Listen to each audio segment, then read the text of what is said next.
Do you hear me? I'm talking to you. Across the water, across the deep blue ocean, under the open sky. Oh my, baby, I'm trying. 반갑습니다. 팩트TV 아나운서 잘생긴 오창석입니다. 지상파 종편 등 주류 언론들이 제 역할을 못하는 요즘 팟캐스트 EJ와 팩트TV 등 대한 매체들의 활약이 어느 때보다 중요한 시기입니다. 세월호 참사 보도에서 보듯 현재 주류 언론들은 권력을 구조하는 충견이 된 지 오래입니다. 5월 15일 이런 언론들의 문제를 정면으로 다룬 슬기로운 해법이라는 다큐멘터리 영화가 개봉됐습니다. 언론에 대한 비판의 목소리를 넘어 대한민국 언론이 앞으로 나아가야 할 방향을 모색하는 영화입니다. 많은 관심과 관람 바랍니다. 더불어 영화 제작사 측에서는 기레기 언론에 대항하는 대한언론 후원 상영회를 개최하는데요. 6월 1일 일요일은 팩트TV 데이입니다. 오후 3시 20분 광화문 인디스페이스에서 개최되며 EJ 이작가와 참여정부 국정홍보행정관이었던 김성재 씨가 관객과의 대화도 함께 진행합니다. 이날 상영회의 수익금은 모두 팩트TV의 후원금으로 전달됩니다. 영화도 보고 대한언론 후원도 하고 이 작가와 대화도 할 수 있는 일석삼조의 쉽지 않은 기회입니다. 많은 참석 바랍니다. 이 시대 최고의 팟캐스트 EJ에게도 많은 응원 보내주시기 바랍니다. 이 방송은 19금으로서 과도한 욕설과 비속어가 난무하니 심신박약자와 청소년, 임산부께서는 청취를 삼가주시기 바랍니다. 이 박사 이 작가 EJ 그 88번째 시간 시작하겠습니다. Lucky I'm in love with my best friend. Lucky to have been where I have been.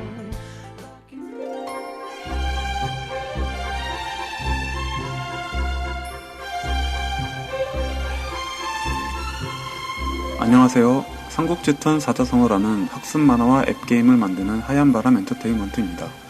삼국지턴 사자성어는 지식을 넘어 철학을 가진 리더를 키우는 삼국지라는 컨셉의 한자 학습 만화입니다.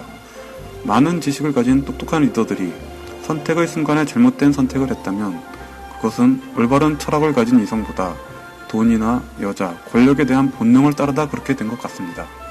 삼국지턴 사자성어는 시시각각 변하는 급박한 전쟁터 속에서 생과 사를 가르는 영웅들의 판단력을 보여줄 것입니다. 세상의 변화가 빨라지고 복잡할수록 아이들에게 지식을 넘어 철학을 가르쳐야 되는 때인 것 같습니다. 아빠와 함께 있는 삼국지라는 컨셉으로 아버님들이 함께 보셔도 될 정도로 만들었습니다. 삼국지턴 캐릭터를 활용한 슈팅 삼국지턴과 삼국지턴 눈싸움이라는 게임도 있습니다. 많은 이용 부탁드립니다.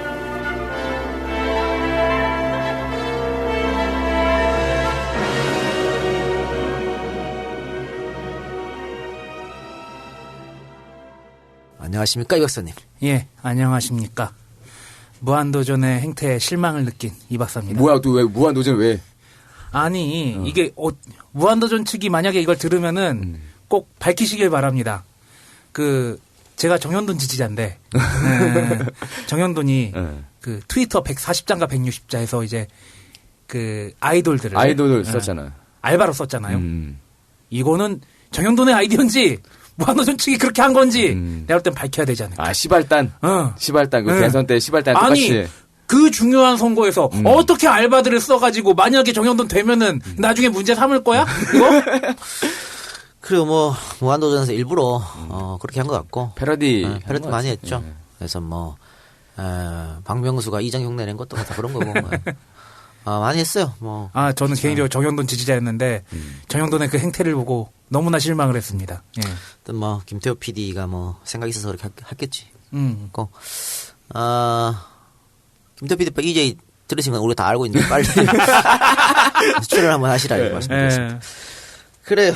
다른 거 없어요? 이 박사님. 제가 내가 그 얘기 들었는데 아까 우리 그 방송 안 할 때 그 한국학 중앙연구원. 한국학중앙연구원 원장이 원장이 아니라 한국학중앙연구원 밑에 대학원이 있는데 네. 대학원 원장으로 권영이란 교수가 됐고 네. 권영이라는 사람을 찾아보라고 검색해보라고 제가 얘기했죠. 그렇죠. 방송에 얘기했었죠. 지난 방송에서. 네. 딱 이렇게만 얘기했습니다. 네. 그래 뭐 그 양반이 뭐 어쩌고 했잖아 그래요. 네. 알고 보니 5월 1일부로 그분이 대학원장으로 임명이 되었는데 국회 문화체육관광특위 그렇게 되나요? 이게 확실치가 않은데 거기에 소속된 모 국회의원이 어떻게 권희영이라는 사람을 이렇게 할 수가 있었느냐. 그리고서 왜 20일 가까이가 지나도록 이게 아무도 몰랐냐? 아무도 몰랐느냐. 따져 물었어? 따져 물었다고 그래요. 꽤 중요한 자리고 알아야 되는데. 예. 그래서 이렇게 저렇게 해명을 하고 그리고서 한국학중앙연구원 내부 회의에서 뭐 이런 이 얘기가 어떻게 흘러나왔느냐 뭐 그런 얘기를 우리는 다 비밀 하고인데 이거 어떻게 알았어? 밝혀라. 그래서 그 국회의원한테 물어봤더니 이재에 나왔다. 그래요.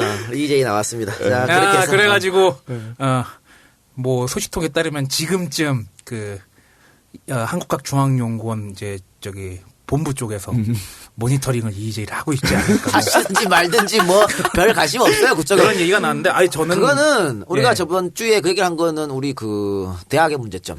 그렇죠? 네. 과 통폐합 이런 얘기 하면서 네. 자연스럽게 나온 거고 예. 뭐 일부러 뭐 얘기하려고 했던 건 아니고. 한국학중앙연구원을 아끼는 마음에서 제가 말씀을 드린 그래. 거고요. 한국학중앙연구원이란 곳이 연구와 교육의 두 가지 큰 역할을 하고 있는 기관인데 네. 교육이라는 곳의 수장을 담당하는 곳이 한쪽으로 편향된 사람을 뽑았다 이겁니다. 그러면 한국학중앙연구원의 타격이 큽니다. 만약에 일반 행정의 보직을 맡았다면은 별 얘기 안 해요. 근데 교육 쪽으로 맡았다면 그건 큰 문제가 되지 않나 그런 예상이 들어서 애정어린 그런 걱정되는 마음으로 그렇죠. 한 겁니다. 알겠습니다. 저는 저번 방송이라고 하니까 우리 저번 방송 용민이 형 빵 터트린 것 같은데. 그치? 용민이 형 여러 개 터뜨렸지. 김용문 씨 와서 오랜만에 뭐 방송에 활력을 넣어줬고 감사드리고. 물론 또 안티도 많더만 역시 김용문 안티가 그렇죠. 많아서 뭐 인기 있습니다. 그렇게 되는 거니까. 그럴 수밖에 없죠. 예, 오거돈 후보가 안 나와서 실망한 것보다 김용문이 나와서 기뻤다 이런 분들이 많고 어쨌든 오거돈 후보 우리한테 안 오고 네. 결국은 그 시간에, 그 시간에 단일화를 이뤄냈으니까 그럼 단일화 그렇게 오거돈 후보 쪽으로 하기 전 맞다고 봐요. 오거돈 후보 해서 일단은 오거돈 후보로 해야 이긴다는 그게 이제 나오고 있으니까 또 영춘이 형은 다음에 국회의원 하면 되잖아. 그렇지? 거돈이 형이 시장 돼서 밀어주면 되잖아. 그렇죠. 티 안 나게 안 보이게. 왜 이래? 저는 통 큰 양보를 해주신 김영춘 전 후보께도 진심으로 감사의 말씀 드립니다. 그리고 어떻게 보면은 그 민주당 간판으로 이기기 힘드니까 또 무소속 간판이란 거기서는 또 그렇게 또 통해요. 부산에서는 또 오거돈 씨가 세 번째 도전이 아닙니까? 동정심도 작용하고 또 많이 준비했어 오거돈이. 그래서 이번에 오거돈으로 단일화 후보하면 이길 수도 있겠다. 희망 섞인 기대. 제가 딱 10년 전에 김영춘 그때 국회의원이었을 거예요. 만났었는데 센스 좋습니다. 이번에도 판세 읽은 것 같아요. 그래 또 감사드리고 뭐 우리 봐 오거돈이 친노야? 노무현 정부 때 뭐 한 자리 했으니까 친노로 갈 수도 있겠다. 그렇게 해서 그래. 그래. 그러면 잠깐만. 장수영도 친노겠네. 장수영 요번에 뭐가지 친노라 날렸나 보다. 친노라서 날린 거야? 그러면? 그래요. 남재준은? 저희는 그렇습니다. 저희는 뭐 진동원 나발이 그런 거 필요 없고 새누리만 이기면 이길 수 있는 사람이면 누구든 지지한다. 박명수야? 이런 말씀을 드립니다. 그런 의미에서 여러분들이 지금 경기도지사 선거에 왜 화가 났는지 누구나 다 알지. 안 그래? 김진표가 뭐야, 님이 씨. 아니 그거는 내가 몇 년 전에 와서 퇴임 막지들에다 썼어. 김진표가 어떤 사람인 거. 내가 누구 못지않게 김진표 싫어하는 사람이에요. 그렇다고 해서 그럼 뭐 어떻게 남경필 뽑을게요? 그러면? 안 되잖아. 그래도 어떻게 김진표 뽑아야지. 그래도 방법이 없잖아요. 뭐 기권할 거예요? 기권하면 남경필이가 되는데? 그런 의미예요. 물론 여러분들이 안타깝지. 지금 원혜영이나 김상훈이 됐으면 그럼 하면 알아. 그럼 하면 이형 됐는 거 어떻게? 늘 얘기하는 거 있잖아요. 선거는 최선을 뽑는 게 아니라 차악을 뽑는 거라고. 그런 의미라 생각해 주시고요. 선거 얘기 자연스럽게 한번 가봅시다. 지금 뭐 선거전이 한창이고 얼마 안 남았습니다. 그죠? 2주? 아마 제가 알기로는 오늘부터 이제 공식적인 선거 운동 기간으로 예. 이제 2주 남았는데 또 그런 거 뻔히 보이는 그림 나오더만 또 어디서 시장 가서 김밥 먹고 뭐 꾸역꾸역 쳐놓고 막.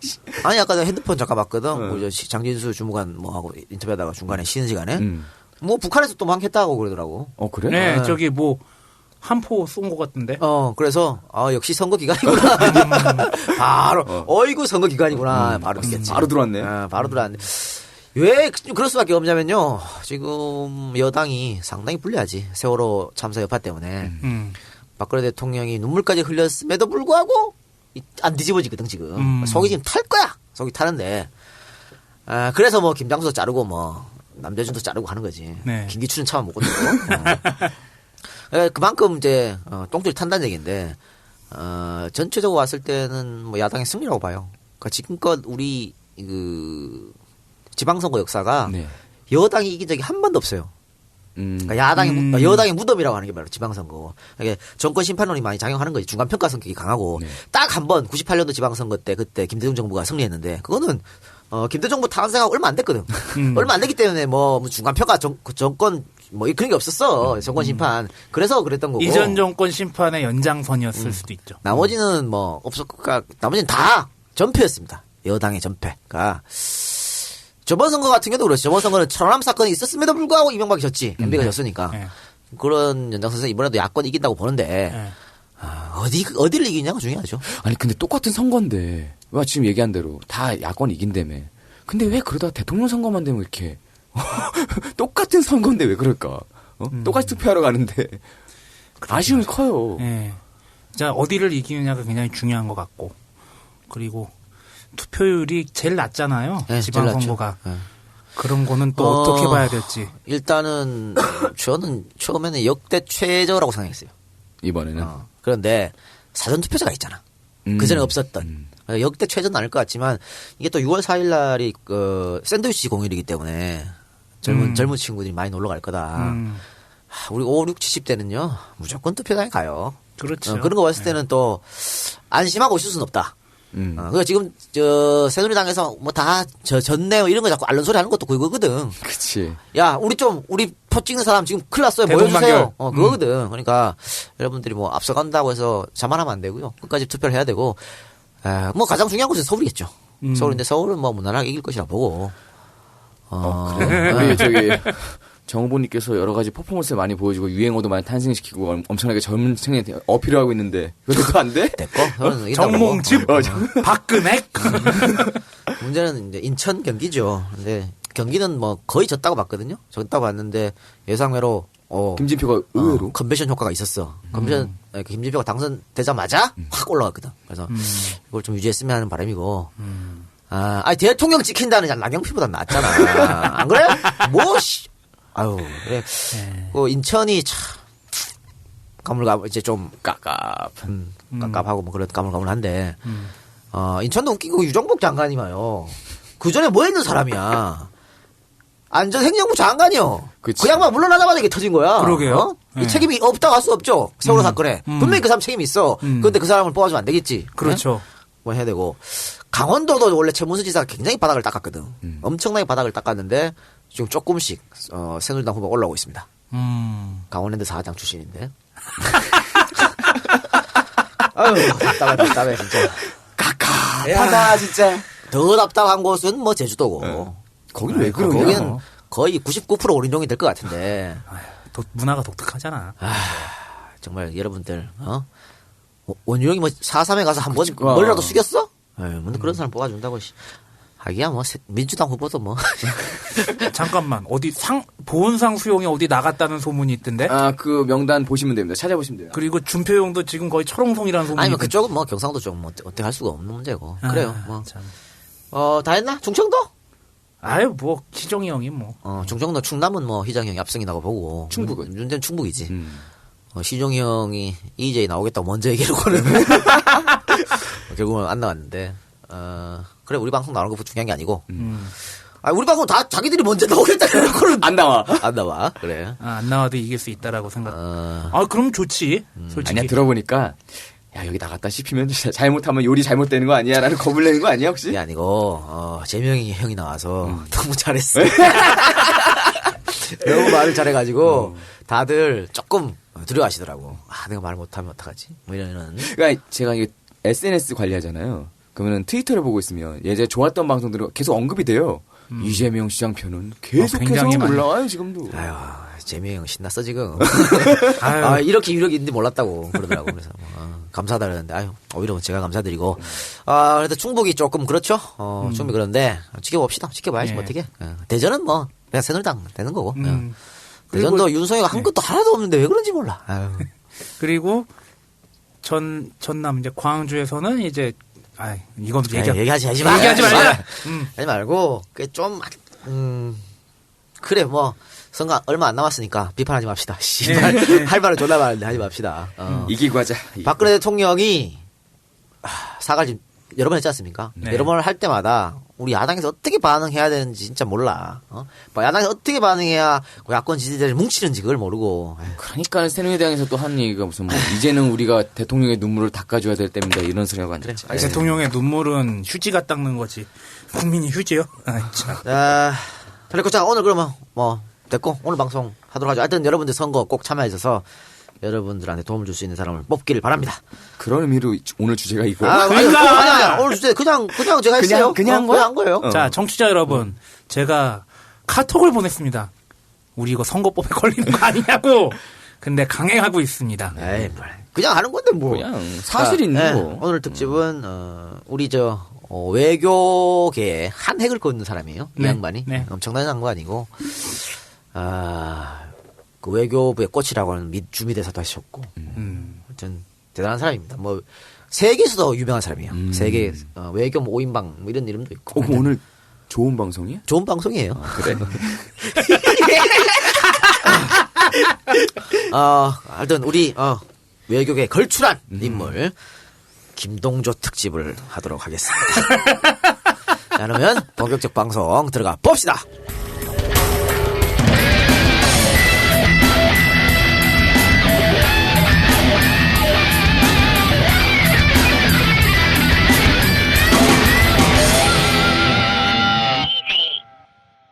더치커피 요즘 인기가 좋다는데요. 고급 커피라고 백화점에서도 팔리는 이 더치커피에서 기준치를 훌쩍 넘는 세균이 나왔습니다. 득실거리는 커피가 유명 백화점에 제일 잘 나가는 커피로 둔갑해 있었습니다.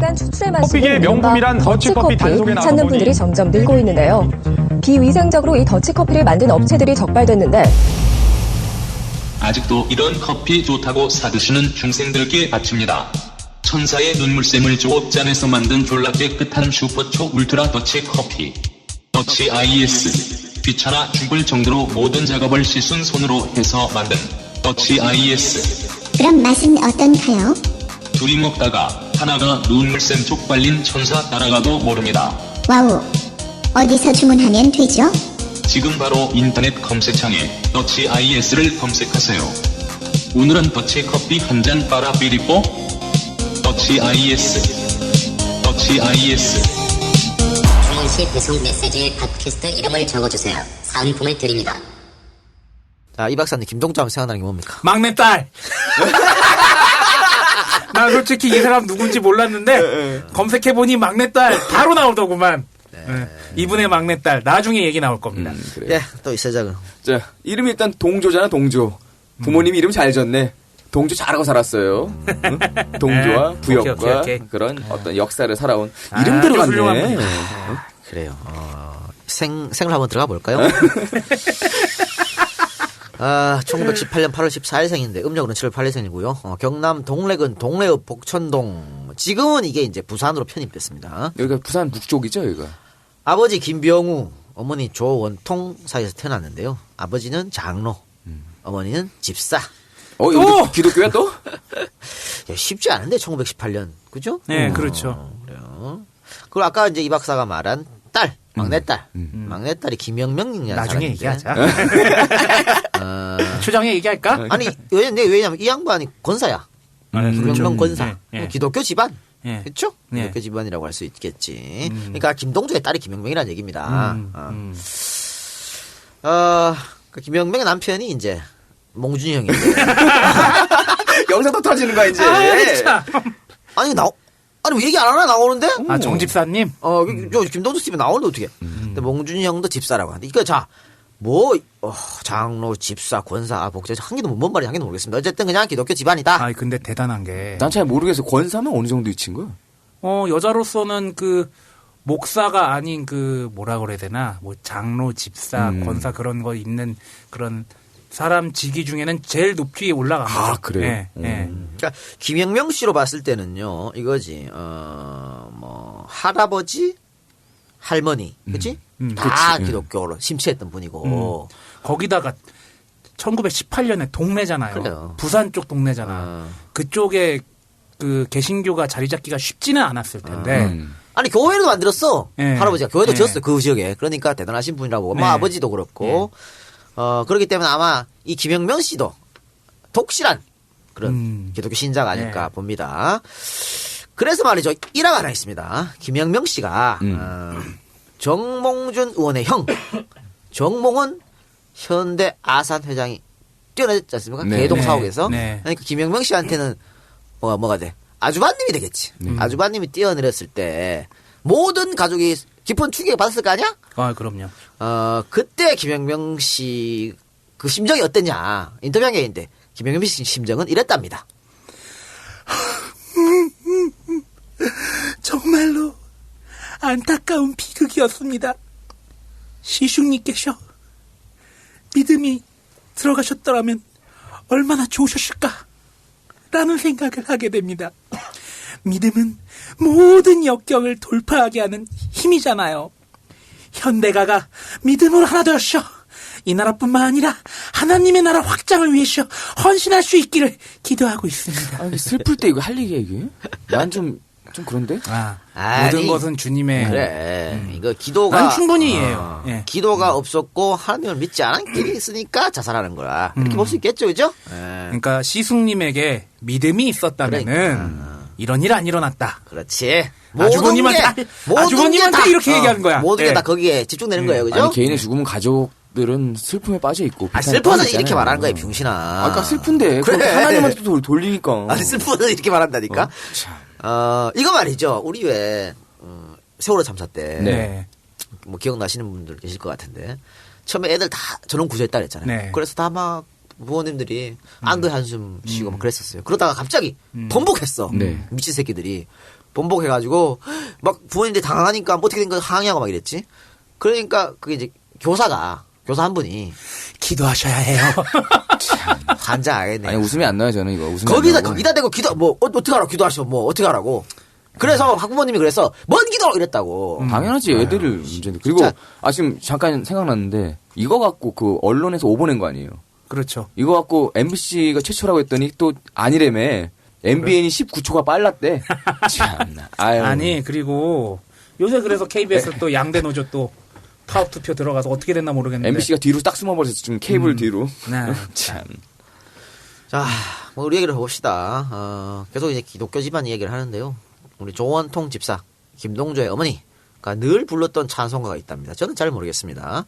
나의 갈 길 다가도록 예수 인도하시니. 나의 갈 길 다가도록 예수 인도하시니. 이것도 내 주 안에 있어 그런 거. 그래요? 아니 어디서 들어본 짜자잔짠. 어디서 들어본 곡조 같긴 하다 이거 교회 가면.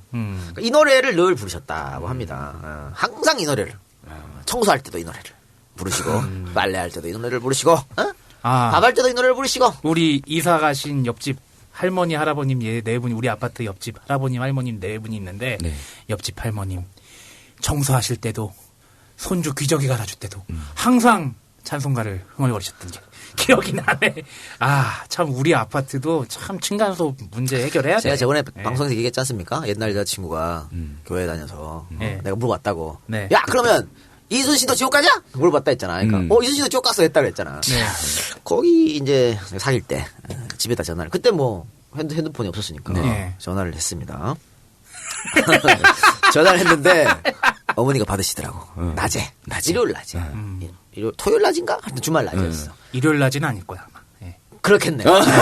그러네. 토요일 낮인가? 한 뭐 서너 시쯤 됐는데 전화를 여보세요 받으시는데 아우 찬송가가 우렁차게 퍼지시더라고. 전화 통해서. 그래서 내가 이 뭔가 순간 놀랐는데 그래서 어머니 그래서 뭐 하시고 있으니까 청소하고 있다고 그러시더라고. 그래서 청소하시면서 그냥 늘 틀어놓고 계신 것 같은데 그분이 이제 나를 이 악의 구렁텅이에서 빼가지고 교회로 들어가시려고 많은 노력을 기울이셨지. 내가 어떤 놈인지도 모르고. 악의 구렁텅이로 빼내는 건지 들이미는 건지 잘 모르겠지만. 아니, 어떻게 결혼한 놈이 옛날 얘기 저렇게 자연스럽게 할까? 그랬었고, 아버지는 말이죠. 상당히 지역 유지로 굉장히 부자였다 그래요. 정미소. 옛날에 이런 거 있으면 완전 기자 아니야, 동네에서? 정미소를 우장했었고. 정미소 양조장 뭐 이런 거. 부의 상징. 아버지는 정미소 운영해서 돈이 많았고, 형제들도 다 사업에서 성공했다 그래요. 부자였었고. 아까 말씀드린 것처럼 성결교회, 김해와 부천 지역에 최초로 성결교회를 세운 사람이 김병우 장로인데, 목사가 아님에도 이렇게 교회를 세울 수 있습니까? 뭐 세울 수 있죠. 그렇습니까? 그거 세울 수 있죠. 그럼 저도 세우고 얼굴 마담으로 목사 안 치고 이러면 됩니까? 그럼요. 아하. 페이 목사. 그럼 됩니까? 페이 목사. 페이 닥터처럼 페이 목사 해가지고. 이작. 지금 눈빛이 반짝거렸어. 야, 우리도 저기 용민이 형 벙커원 교회 하듯이 안가교회 그런 거. 십자가 하나 걸어놓고. 그럴까? 어때? 네. 그렇습니다. 자, 어려서 김해로 이사를 해서 부산 태생을 했지 않습니까? 네. 김해로 이사해서 김해 공립보통학교에 다니다가 5학년 때 일본으로 조기 유학을 떠납니다. 이거는 뭐 집에 돈이 있었기 때문에 가능한 거지. 돈이 많고. 예나 지금이나 똑같네. 일제 식민시대 어떻게 일본으로 유학을 보내요? 옛날에 우리 재벌 특집 할 때는 그래도 돈 없이 간 사람도 있긴 있었어요. 그럼요. 그거는 19 뭐 이렇게 해갖고 그렇지. 자기가 벌어 고아. 근데 이거는 그냥 어릴 때 보낸 거지. 지금도 봐봐요. 그 돈 많은 집 애들 초등학교 5학년, 6학년 되면은 얘 뭐 싹수가 안 보인다. 한국에서 공부를 못한다. 그러면 이제 외국으로 보내잖아요. 아니면 외국인 학교를 보내. 왜? 공부 안 해도 돼. 거기서 인맥만 쌓으면 되는 거야. 외국인 학교에서. 이 새끼들. 그래요. 아니 그래가지고 뭐 박상아, 노현정, 그렇게 한 거 아니야. 슈퍼 탤런트 박상아. 그래 그렇고 다음에 이제 이거는 조기 유학은 그 외가 쪽 친척 조기상 조씨니까 엄마가 조씨니까 뭐 외가 쪽 친척이겠지. 조기상의 권유 때문에 갔다 그래요. 그러면서 일본으로 가서 간호심상소학교를 들어갔는데 졸업할 때 우등으로 졸업했다 그랬을 겁니다. 공부 잘했네요.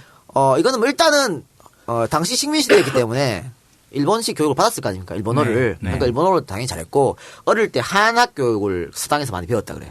뭐 일본에서도 한자 쓰니까 똑같이 쓰니까. 그래서 아마 문제가 없었다고 언어적으로는 문제가 전혀 없었고 오히려 서당을 다니면서 한문적 소양을 더 키웠겠지. 그래서 아마 이렇게 우등을 할 수 있었던 것 같습니다.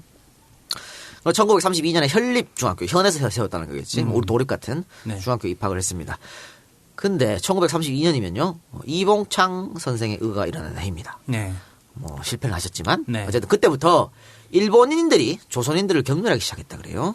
그래서 김동조도 학교 친구들로부터 왕따를 당했다. 이즘에. 그래서 33년 그 이듬해죠. 한국으로 다시 돌아옵니다. 돌아와서 부산 중학교에 입학을 하는데요.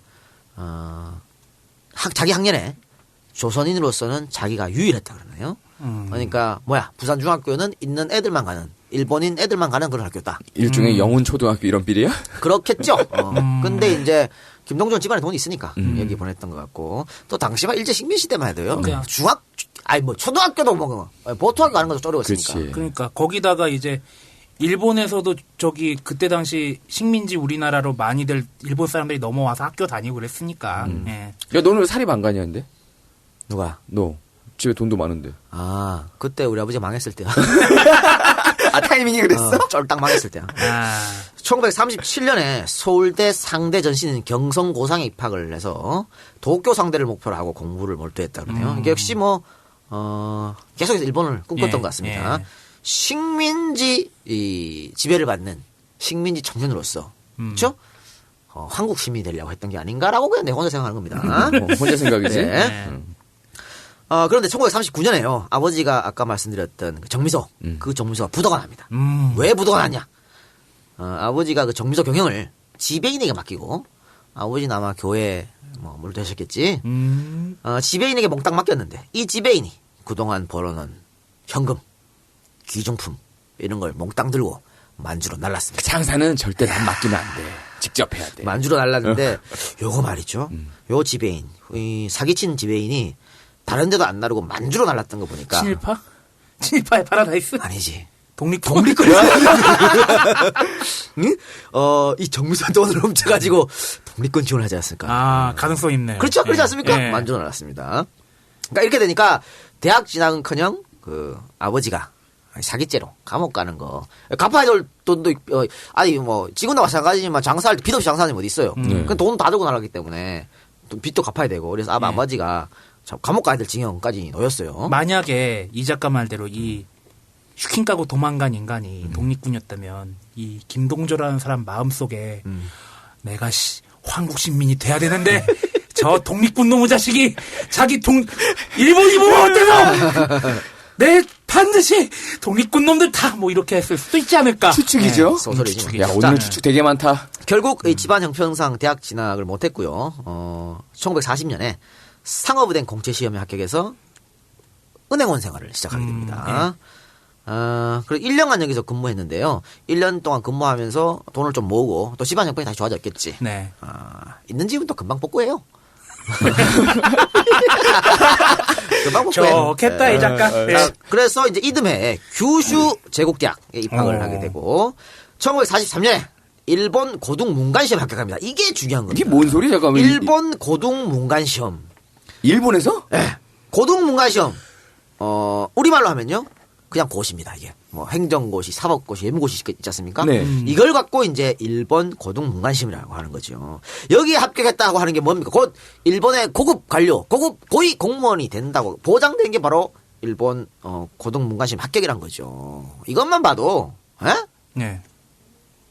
알 수 있겠죠. 뭐, 뻔한 거지. 그러니까. 일본의 공무원이 됐고, 출세가 보장되는 길에 한 발 내딛었다. 이렇게 볼 수 있겠습니다. 우리나라 그 공무원 시험 볼 때도 공무원으로서의 자질이라든지 뭐 가치관이라든지 그런 거 보지 않겠습니까? 옛날에는요. 아유, 아버지 좌파였으면 그 연자제로 다 아무것도 못했어. 공무원 그렇죠. 어떻게. 그 일본 제국주의의 서슬 10%대. 아니야, 공무원 시험을 보는데. 아니야, 형이 공산주의자인데 꽤 고위 공무원 간 사람이 있어. 그렇지. 그거는 지가 구태타해서 그런 거고. 이거 우리나라가 말이죠. 이거 연자제가 정말 심했거든요. 네. 그러니까 아버지나 할아버지가 이게 좌빨에 연루됐다. 그러면 공무원 못해, 군인도 못해, 아무것도 못했어요. 근데 아버지, 할아버지가 친일파였다. 바로 높은 자리 갔지. 그렇지. 저기 동조상 물어보면 뭐 den노에이까이 반절 막 이거 한번 했을 수도 있지. 그래서 이게 일본 고등문관 시험 아까 고시라고 말했지 않습니까? 네. 그렇기 때문에 대개가 도다이 도쿄대학 출신이었습니다. 네. 우리도 똑같잖아요. 우리도 행식, 뭐 외시, 사시 서울대. 거의 서울대지 뭐. 서울대 고대. 다음 뭐 다른 데가 어디 있어? 안 그래요? 우리도 비슷한 거지. 언제 슬슬 고대까지 껴넣는다 너. 전직 대통령이. 그러니까 이게 뭐냐면 우리가 지금 계속 뭐 관피아니 뭐 관료가 문제라고 하는데 네. 이 관료 사회가 바로 일본 사회입니다. 그렇죠. 관료가 중심이 되는 사회, 엘리트 사회. 그게 일본이 이끌었던 사회고 그게 그대로 우리나라한테 와가지고 지금까지 이어지는 겁니다. 그 예전에 춤추는 대수사선인가 거기 영화에도 그 경시청에서 네. 도쿄대 출신이 이제 꽉 잡고 있는 그런 같은 거예요. 우리 뭐 군대는 안 그럽니까? 그렇지. 육사 나와서 뭐 별이랑 달지. 야, 육사 안 나면 어디까지 올라갈 수 있어? 그렇죠. 그러니까 그런 어떤 이 관료 사회의 문제점이 이번에 세월호에서 다 터진 거죠. 네. 복지부동, 네. 책임 회피, 뭐 이런 게 관료사의 가장 문제점이 있다고 보고. 자, 어쨌든 그 김동조는 자신의 그 엘리트 제일주의. 이게 뭐 자기가 일본 가서 교수제대 나왔고 일본 고등문관시 합격했고 이런 엘리트 제일주의 또 끼리끼리 패거리 문화 이런 게 아주 강한 사람이었다. 왜냐면 이 양반이요 외무부에서 뭐 외무부 수상할 때 관료를 되게 중시했는데 그 중에서도 고시 출신, 그 중에서도 서울대 출신, 그 중에서도 영남 출신을 선호하고 밀어주고 땡겨주고 했어요. 제대로네. 그러니까 자기가 처음 그 일본 공직사회에 입문했을 때 보고 배운 거 그대로 했다는 얘기네요. 그렇죠. 그렇다고 볼 가능성이 충분히 있다. 고등문관시험에 합격 후에 한국으로 잠시 뭐 바로 그 임용이 안 되잖아요. 그래서 그 사이에 한국으로 건너와서 중매로 통영 출신 갑부의 딸 송유만과 결혼합니다. 끼리끼리 결혼하는 거죠. 뭐. 우리 굉장히 김동조 가가 굉장히 유명한 가입니다. 뭐 이따가 뭐 설명드리겠습니다만은 뭐 이후락가, 노신영가 많거든. 네. 이 혼맥으로 이어진 네. 그 중에 하나가 바로 김동조가예요. 이게 뭐 봐봐 김동조부터 시작이지 이렇게. 그러니까 이 통영 출신 갑부에 따라 송두만과 결혼했는데 찾아보면 이건 저인만가. 복잡해 복잡해. 무시무시해. 뭐 안연결 재벌하고도 연결되고 신문사하고 연결 아유 복잡한데 뭐 이게 이따기라고. 그러니까 송두만은요. 고베 여자약학대학을 졸업 후에 서울의 기무라 제약회사 근무 중이었는데 일제 식민시대에 여자가 고베 일본에 가서 약대 아유 얘뭐 끝났지 뭐 안 그래요? 끝났다고 봅니다. 그러니까 이 사람이 누구냐면 아까 김영명의 엄마고 정몽준의 장모가 되는 거지. 자 김동조가 고등문관 시험에 합격했기 때문에 아마 이런 중매짜리가. 야, 세종대 나왔으니까. 야, 이씨! 장난쳐? 야, 고등문관 시험에 합격을 안 했으면요. 송두만이하고, 안 돼! 뭐, 따대고 지금 이걸 하나? 행시쯤 붙고 사시쯤 패스해야, 이 집안의 여자하고 이렇게 해야 되는겨. 나이도 어려야 돼. 난 글렀네, 그러면. 나이도 어렸네. 왜 나와, 이 새끼야, 갑자기. 내가 이런 자리가 없거든. 그런 거예요. 뭐 그런 거. 옛날이나 지금이나 뭐 똑같은 거지. 그랬다고 보고요. 자, 발령이 아직 안 났지 않습니까? 그런데 네. 김동조가 가고 싶어 하는 데가 있었을 거 아니야.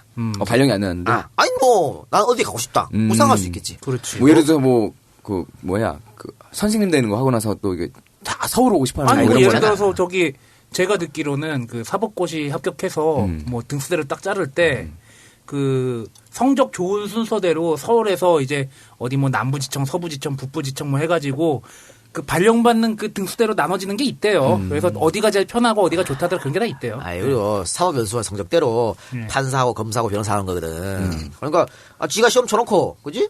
난 뭐 하고 싶다 생각할 수 있는 거지 뭐. 그럼요. 네. 그런데 김동조는 뭘 생각했냐? 조선 총독부로 가고 싶다. 야, 사이즈 좋다. 이거 제 추측이 아닙니다. 자서전에서 지가 썼습니다. 조선 총독부로 가고 싶다고. 자. 그래. 조선 총독부가 뭐 하는지 잘 모르겠습니다. 가고 싶었다 그러네요. 그러던 중 조선 총독부 동경 출장소로부터 면접을 보러 오라는 전갈이 와서 도쿄로 가서 면접을 보고 난 뒤에 철도송에 배치가 되었습니다. 코레일 배치받은 거예요. 네. 근데 이때 동기가 누구냐면요. 최규하 정부 때 국무총리를 하고 삼성물산 회장을 지냈던 신현학 총리. 발음돼. 신현학 총리. 12.12 사태 때 좀. 그렇지. 국방부 장관을 불러오셔야 때 그 옆에 있던 사람. 옆에 있던 사람. 네. 그 사람이 바로 신현학입니다. 당시 신현학은 군수성으로 발령이 났다. 야, 자, 그럼 뭡니까? 이 양반도 친일 임명사정 올라갈 뻔했거든? 근데 이제 밑에 자식들이 아니다 와! 막 해갖고 결국 안 됐는데 올라가진 않았는데 예비 명단에만 올라갔었는데 신현학이나 김동조나 최규하나 이런 양반들이 전부 다 우리나라로 넘어와가지고 다 고위 관료를 했다는 얘기예요. 야, 동기들끼리 잘했는데. 에휴, 진짜 이러니 뭔 나라에 박상한 슈퍼탤런트 동기가 왜 그 5.16도 11.12도 다 동기들이랑 선후배들이 싸바싸바 진급 안 됐었던 거죠. 철도성이 발령 났다 했지 않습니까? 근데 철도성은 말이죠. 출세가 보장되지 않는 자리입니다. 아무래도 그렇겠죠. 코레일 가서 뭐 어떻게 할게요?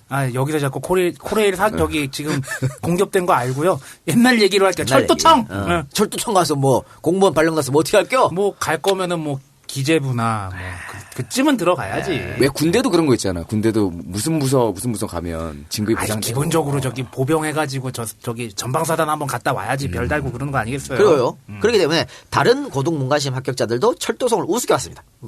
철도성 이렇게 했던 거지. 그렇지. 그래서 김동조는요 빨리 이곳을 벗어나고 싶어 했고 벗어나고 봐. 철도성에서 벗어나고 봐.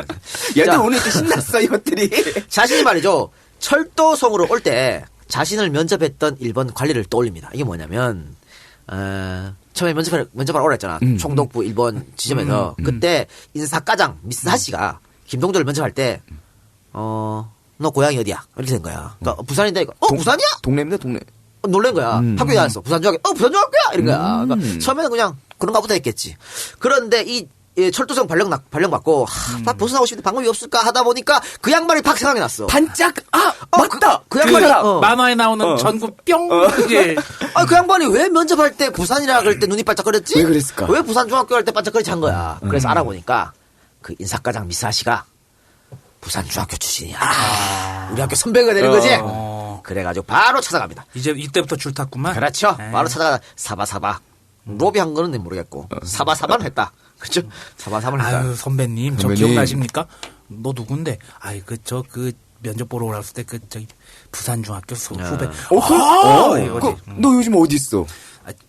벗어나고 철도성에서 누가 씨발로 그러고 그랬어. 네, 그래서 후생성으로 보냅니다. 좀 올라갔어. 한 단계 올라갔어. 보건복지부 맞나? 지금 말하는 보건복지부죠. 보건복지부인데 그래도 김동자가 원하는 곳은 아니야. 여기도 아니야. 아니야. 뭔 보건복지부 뭐야? BBC. 뭐 저기 문화관광부 정도는 돼야지. 방역하고 부르고 앉아있어야 돼. 그러니까 철도성보다는 좋지만은 자기가 원했던 자리는 아니야. 그래도 일단 철도성보다 괜찮기 때문에 오케이 했습니다. 그래서 후생성으로 갔는데요. 후생성이 이제 뭐냐면 이제 내무성에서 독립된 간청. 그러니까 방금 이 박사가 말한 보건복지부 같은 의료, 보건, 사회 이런 거 맞는 거였어요. 네. 그래서 여기가 뭘 같았냐면 전쟁 중에는 징용 노무자를 관리하던 곳입니다. 자, 전쟁 중에 징용 노무자를 관리했어. 그럼 뭐야? 얘 끌고 와. 그거 아니야. 친일파지 뭐 이미. 야, 우리 징용자들이 다 끌려가갖고 거기 가 있는데 조선인 관리가 너 징용 왔어? 너 여기 너 저기로 가서 일해. 이거 하루에 한 달에 월급 얼마? 네 월급은 내가 각 보관하고 있을게. 나중에 한국 돌아갈 때 줄게. 이거 했단 말이야. 그럼 친일파지 뭐요? 아닌가? 그치. 그러니까 부일에 적극 협조한 사람이라는 그런 그 친일인명 사전에 올라가는 그 기준이 있어요. 어느 직 공무원 이상의 뭐 적극적으로 뭐 부역을 협조했고 뭐 그런 것들이 있으니까. 요것만 봤을 때 그렇다는 거야. 그런 거죠. 조선인이 일본 본토에서 후생성 공무원을 하면서 조선인 그 징용자를 관리했다. 그러니까 그러면 뻔한 거죠. 열심히 공부해서 일본 일제치하에 고시 붙고 조선 총독부 가고 싶었대. 그리고 계속해서 더 좋은 자리 가려고 했대. 그리고 징용자 관리했대. 여기까지만 듣고 판단하시기 바랍니다. 자, 그러면 이거 우리 얘기 아니고 우리 얘기하면 또 못 믿는 분이 계시니까 이 문제에 대해서 한국사에 정통한 우리 방송에 자주 등장하시는 브루스 커밍스 교수는 2001년에 발간된 자신의 저서 한국 현대사에서 김동조에 대해 이렇게 밝혔습니다. 식민지에서 재능 있는 한국인들에게 어떤 대안이 있었겠는가. 일생의 기회를 체념 속에 놓쳐버리든지 저항하다 끝내 죽음을 맞든지 감옥에 가든지 아니면 참여하는 것이었다. 이 길을 간 한 사람은 일본 정부의 최초의 한국인 판사가 되기도 했다. 그는 머지않아 동족인 한 한국인에게 사형 선고를 내리지 않을 수밖에 없는 상황에 봉착했다. 사형 선고를 내렸지만 그는 그 경험이 너무나 괴로워서 그는 사직을 하고 엿장수가 되어서 시골을 떠돌아다니다가 금강산에서 승려들과 기거하게 되었다. 그는 훗날 효봉스님이라는 법명으로 당대의 위대한 선승 중의 한 사람이 되었다. 그는 1966년에 78세 나이로 죽었다. 자, 브루스 커밍스 교수가요, 효봉 스님의 어떤 전력을 쭉 소개했습니다. 그죠? 처음에는 일제 관료로 출발해서 친일파의 개가 됐었는데, 나중에 스스로 그걸 부끄러움을 알고 머리 깎고 산에 들어갔다는 얘기야. 그렇죠. 그래서 자기를 반성했다 이거죠. 그런데 반면에, 이런 사람, 효봉 스님도 있는 반면에, 김동조 같은 사람도 있다 그러면서 김동조를 소개합니다. 한국인이 일본에 협력한 훨씬 더 대표적인 예는 김동조의 경우로서 그는 동족인 한국인을 감시하는 경관으로 인생의 첫 발을 내디딘 후 결코 주저하는 법이 없었다. 그는 제2차 세계대전 동안 일본과 한국 사이를 빈번히 오가며 일본에 징용된 수많은 한국인들 사이에서 일하는 저항을 일본인들에게 밀고 했다. 나중에 일본인들은 그를 승진시켜 한국인들에게 식량과 다른 지급품들을 배급하는 전시 책임자로 삼았다. 1945년 이후 그는 미군정을 위해 역시 한국인들에게 식량과 물품을 배급하는 일을 했다. 이승만이 대통령이 된 후 그는 신설 외무부에 들어가서 차관으로 승진했다가 퇴직을 했다. 그는 1961년 군사 쿠데타 이후 여당과 중앙정보부의 외교 고문으로 복귀를 했다. 1965년 한일 국교 정상화 협상에 기여한 후 그는 첫 주일 한국 대사가 되었다. 대사로 재직하는 동안 그는 일본 정치가들에게 뇌물을 준 매수꾼으로서 제일 한국인 사이에서 악명을 떨쳤다. 그리고 곧 1967년 그는 주미 대사로 임명되었다. 그러나 몇 년 후 그가 미국 의회 방문을 준비를 하면서 100달러짜리 지폐가 가득 든 봉투들로 서류 가방을 채우는 걸 본 고용인이 그 사실을 폭로하는 바람에 큰 무리를 일으켰다.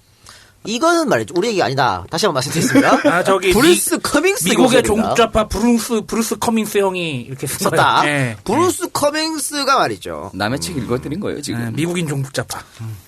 현대사에 대해서 말입니다. 저보다 잘 아는 사람입니다. 저보다 잘 아는 사람이 브루스 네가 커밍스입니다. 뭔데 감히 종북 좌파 브루스 커밍스 형을 네가 평가해 새끼야. 나보다 잘한다고. 나보다 잘하는 사람이 이 정도로 얘기했으면 뭐. 넌 뉴라이트 아니야? 그러니까 근데 이 브루스 커밍스가 말이죠. 정몽준의 장인이 김동조라는 걸 모르고 아마 썼을 거예요. 2001년 2001년 썼는데 안 그래? 아니 그때 알았어도 큰 문제가 되지 않을 것이라고 해서 썼을 수도 있고. 삐봐. 그래. 그치. 자, 그런데 그러면 그러니까 효봉수님 잠깐 얘기하고 갑시다. 예. 효봉수님 누굽니까, 이 박사님? EJ식으로 한번 설명할게요. 1888년 5월 28일 평남 양덕 쌍용면 반성리 금성동에서 아버지 수환이 씨 병옥과 어머니 김 씨 사이에서 5남매 중 3남으로 출생했습니다. 어렸을 때 굉장히 신동이었대요.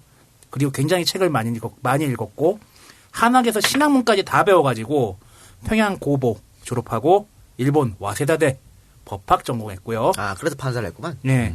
26세부터 36세까지 10년간 서울과 함흥에서 지방법원 그리고 고등법원 판사로 재직을 했습니다. 여기까지 보면 아까 우리가 얘기했던 김동조랑 별반 다른 것 같지는 않아요. 예. 그러던 중 36이던 1923년에 사형 선고를 처음으로 내리게 돼요. 누구한테 내립니까? 조선인에게? 그랬겠죠. 예. 그리고 나서 자괴감이 든 거예요. 몇 날을 뜬 눈으로 세우면서 자기 자신의 존재 그리고 사회의 구조, 식민지 치하 이런 것에 대해서 번뇌를 했죠. 그리고 결국 이 세상은 속세는 내가 있을 곳이 아니다 라고 해서 유랑 생활을 시작합니다. 그리고 뭐 아까 얘기 나왔잖아요. 엿장수하고 그랬다고. 자기 물건 막 주고 유랑하면서 고행하면서 그 시타르타가 궁에서 처음 나와가지고 고행했을 때랑 비슷하게 고행 생활을 한 거예요. 그러다가 금강산 들어가서 그 돌대가리 스님 굉장히 유명한 선승이죠. 석두 스님에게 석두 스님 문화로 출가를 했어요. 그래서 자기가 이제 나이를 좀 먹고 36에 출가한 거잖아요. 36 지나서 출가한 거잖아요. 그러니까 스스로가 내가 이 출가한 게 옳은가 그른가를 판단을 하다가 그 판단을 위해서 굉장히 수행에 열심히 전념을 했다고 그래요. 그래서 굉장히 화두에 집중하면서 수행을 해가지고 절구통 수자라는 별명까지 얻었다고 합니다.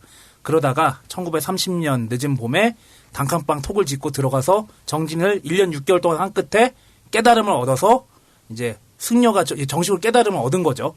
그런데 그 이후에 교학과 선학을 전부 이제 병행해서 공부하고 수행도 해야 된다고 강조를 했다고 합니다. 예. 그리고 후학양성에도 굉장히 힘을 써가지고 불교계 인재 양성이 필요하다고 해서 가야 총림을 개원할 때 방장으로 추대되기도 했다고 합니다. 그리고 불교 정화 시절, 불교 정화는 뭐 이 작가가 잘 알겠죠. 그 이제 외색 종교 없애고 뭐 이승만 정권 때 이제 그랬던 그때 이제 큰 집이 무너지려 하니까 이제 모두 힘을 합치자 해서 그때 처음으로 종무하고 대외 업무를 하기 시작했다고 그래요. 그리고 굉장히 많은 역할들을 하다가 범납 42세 그리고 우리 속세 나이 79세 때 입적을 했다고 합니다. 근데 재밌는 일화가 있어요. 송광사 선실 선원에 있을 때 굉장히 근검절약 백장청주라고 해가지고 그 청렴한 생활 해야 된다는 걸 굉장히 엄격하게 강조를 했다고 그래요. 근데 요때 당시에 송광사 계실 때 그 상좌가 제일 수제자가 법정 스님이었다고 그래요. 오. 얘기 들었다. 법정 효봉스님이요. 법정 스님이 찬거리 구하러 갔다가 왜 밥 줘야 되잖아. 10분 정도 밥을 짓는 걸 늦었대요. 그러니까 밥 짓지 말라고. 어디 선승이 시간 개념도 그렇게 없어가지고 밥 짓는 시간도 제대로 못 지키냐고. 굶어! 다 그렇게 하고. 그리고 또 제자가 또 유명한 사람이 있어요. 성철 스님. 성철 스님이 맨 이제 그 경전 파는 것만 좋아하고 공부만 좋아하고 그 왜 하루 먹지 않으면은 하루 일하지 않으면 하루 먹지 말라 그런 얘기 있잖아요. 그 선불교 쪽에서. 그 울력이라고 해가지고 같이 노동하는 거에는 전혀 이제 힘을 못 썼다고 그래. 신경을 안 썼다고 그래요. 성철 스님이. 그거 보고서 야, 이씨, 책보따리만 메고 다니지 말고 울력도 같이 해야지 하고 굉장히 화를 많이 내셨다고. 그러니까 결국엔 효봉 스님의 제자가 법정 스님, 성철 스님. 야, 그 한국 불교, 현대 한국 불교를 그냥. 한국 선불교에서 거의 굉장히 중요한 위치에 그렇죠. 있는 분이라고 볼 수가 있죠. 그래서 결국에는 이분의 수식어가 몇 개 있는데 판사 출신 선사, 절구통 수자, 통합종단 초대 종종 등의 굉장히 근대 우리나라 불교를 가늠할 수 있는 굉장히 중요한 얘기들을 많이 담고 있는 그런 신념입니다. 그 양반이 초반 스타트- 그냥 네. 친일파로 남아서 판사했어봐. 그치. 이 지금 성철 같은 법전 같은 사람이 나왔겠냐 말이지. 그렇죠. 한 사람은 부역에 쓸데없는 얘기하지 마, 이 새끼야. 아니 그냥 그래요. 우리 다시 한번 가볼까요? 예. 후생성으로 옮긴 김동전은 아직 그래도 성이 안 차잖아. 그래서 끊임없이 더 좋은 자를 위해 기웃기웃 이리 끼웃 저리 끼웃. 하다가 1944년 9월 드디어 그가 원하던 내무성으로 갑니다. 우와! 예, 내무성 산하 교통부청 지방과로 발령을 받았습니다. 여기서 그는 경찰관 교습소 교관으로 근무를 했습니다. 순사 양성 하신 거야? 이거를 뭐 어떻게 우리가 받아들여야 그러나 우리는 함부로 말을 못하기 때문에 브루스 커밍스가 증언한 바에 의하면 아까 세상 읽은 대로 그는 동족인 한국인을 감시하는 경관으로 인생의 첫 발을 내딛은 후 결코 주저하는 법이 없었다. 이랬지 않습니까? 주저하는 법이 없었다. 이게 뭐야? 경찰관 교습소 교관으로 근무를 했다랑 딱 맞아 떨어지는 거지. 그렇죠. 그렇잖아요. 일본 육사에 가기 위해서 혈서를 쓰시던 거기까지. 이후 일본의 패전이 짙어지자 1944년 6월에 부산으로 귀향 후 미군정이 들어서자 경상남도 도청 재무국 이재과장으로 발령을 받는다. 이게 뭐냐면요. 미군정이 들어왔어요.